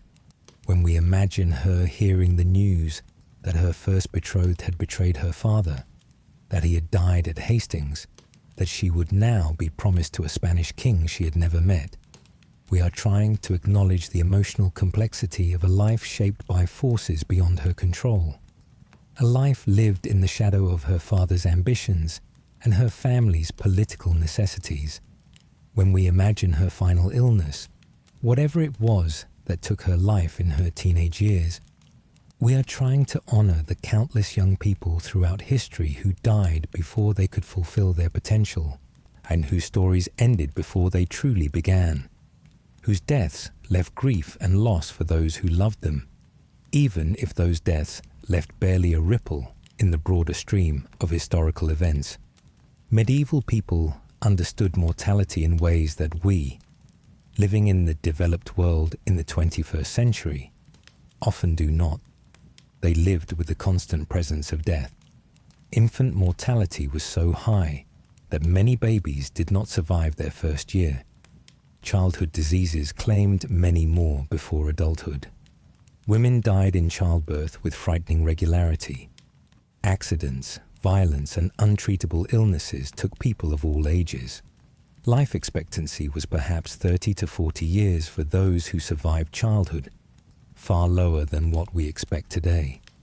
This proximity to death shaped medieval culture and religion profoundly, so that the promise of eternal life in heaven provided comfort in the face of mortality. The Church's teachings about purgatory and the power of prayers for the dead gave people a sense that they could still help their deceased loved ones through spiritual intercession. Funeral rituals, memorial masses, and charitable donations in memory of the dead all served both to honor the deceased and to provide comfort to the living. For Agatha's family, her death would have been mourned with genuine grief, but it would also have been understood within this broader cultural framework. She had died young, but she had died a virgin, which medieval theology considered a pure state. She had not lived long enough to commit serious sins. Her family could hope that her time in purgatory would be brief and that she would soon enter into the joy of heaven. They would have prayers said for her soul. would make donations to religious institutions in her memory, would trust that even though she was lost to them in this life, they would be reunited with her in the next. This religious framework provided real comfort, but it did not eliminate the pain of loss. Matilda mourning her daughter, William receiving news of yet another child's death, Agatha's siblings remembering their sister, all would have felt genuine sorrow, a sense of a life cut short, of possibilities unfulfilled, of absence where presence had been.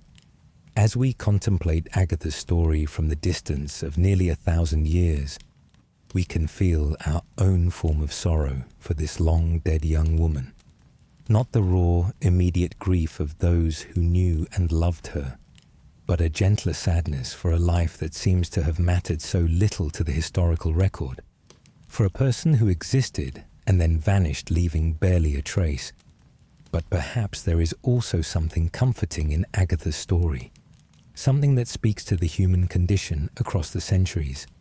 She lived in a world vastly different from ours, in an age of castles and knights, of feudal obligations and royal courts, of limited medical knowledge and short life expectancies. The specific challenges she faced were products of her time and her status. Medieval princess rather than modern person, daughter of a conquering king rather than of ordinary parents. Yet in fundamental ways, her experience connects to universal human realities. She was born into a family, was loved and cared for by parents and siblings, as she was educated and prepared for a future that her elders hoped would be bright.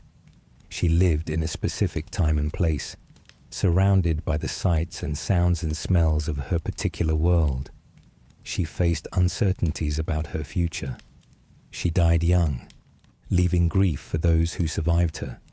These experiences, love, education, hope, uncertainty, mortality, grief, transcend the specific historical circumstances.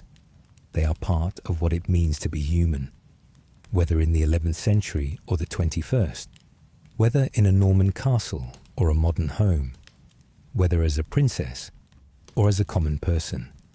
By remembering Agatha, by taking time to contemplate her brief life and to imagine her experiences, we affirm our connection to the past and our common humanity with those who lived in very different times and circumstances. Medieval culture understood the importance of memory and remembrance. The prayers said for the dead, the masses offered for the repose of souls, the charitable donations made in memory of loved ones. All these practices reflected a belief that the dead should not be forgotten, that remembering them was both a duty and a comfort. Modern secular culture has different practices: obituaries and memorial services, photographs and videos, social media posts that preserve fragments of lives. But the underlying impulse is the same. We want to remember, to honor, to refuse to let our loved ones simply vanish into oblivion.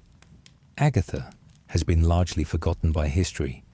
Her tomb, if it still exists, is unmarked and unvisited. No monuments commemorate her life. No annual memorial services are held in her honor. She appears in historical books, if at all, as a footnote in discussions of her more famous father and brothers.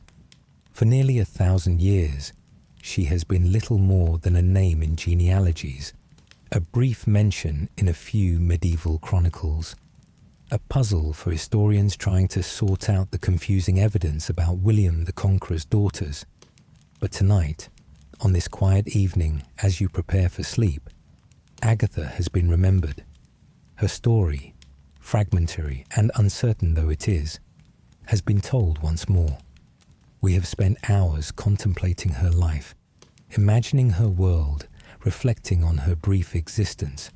For these hours at least, she has not been forgotten.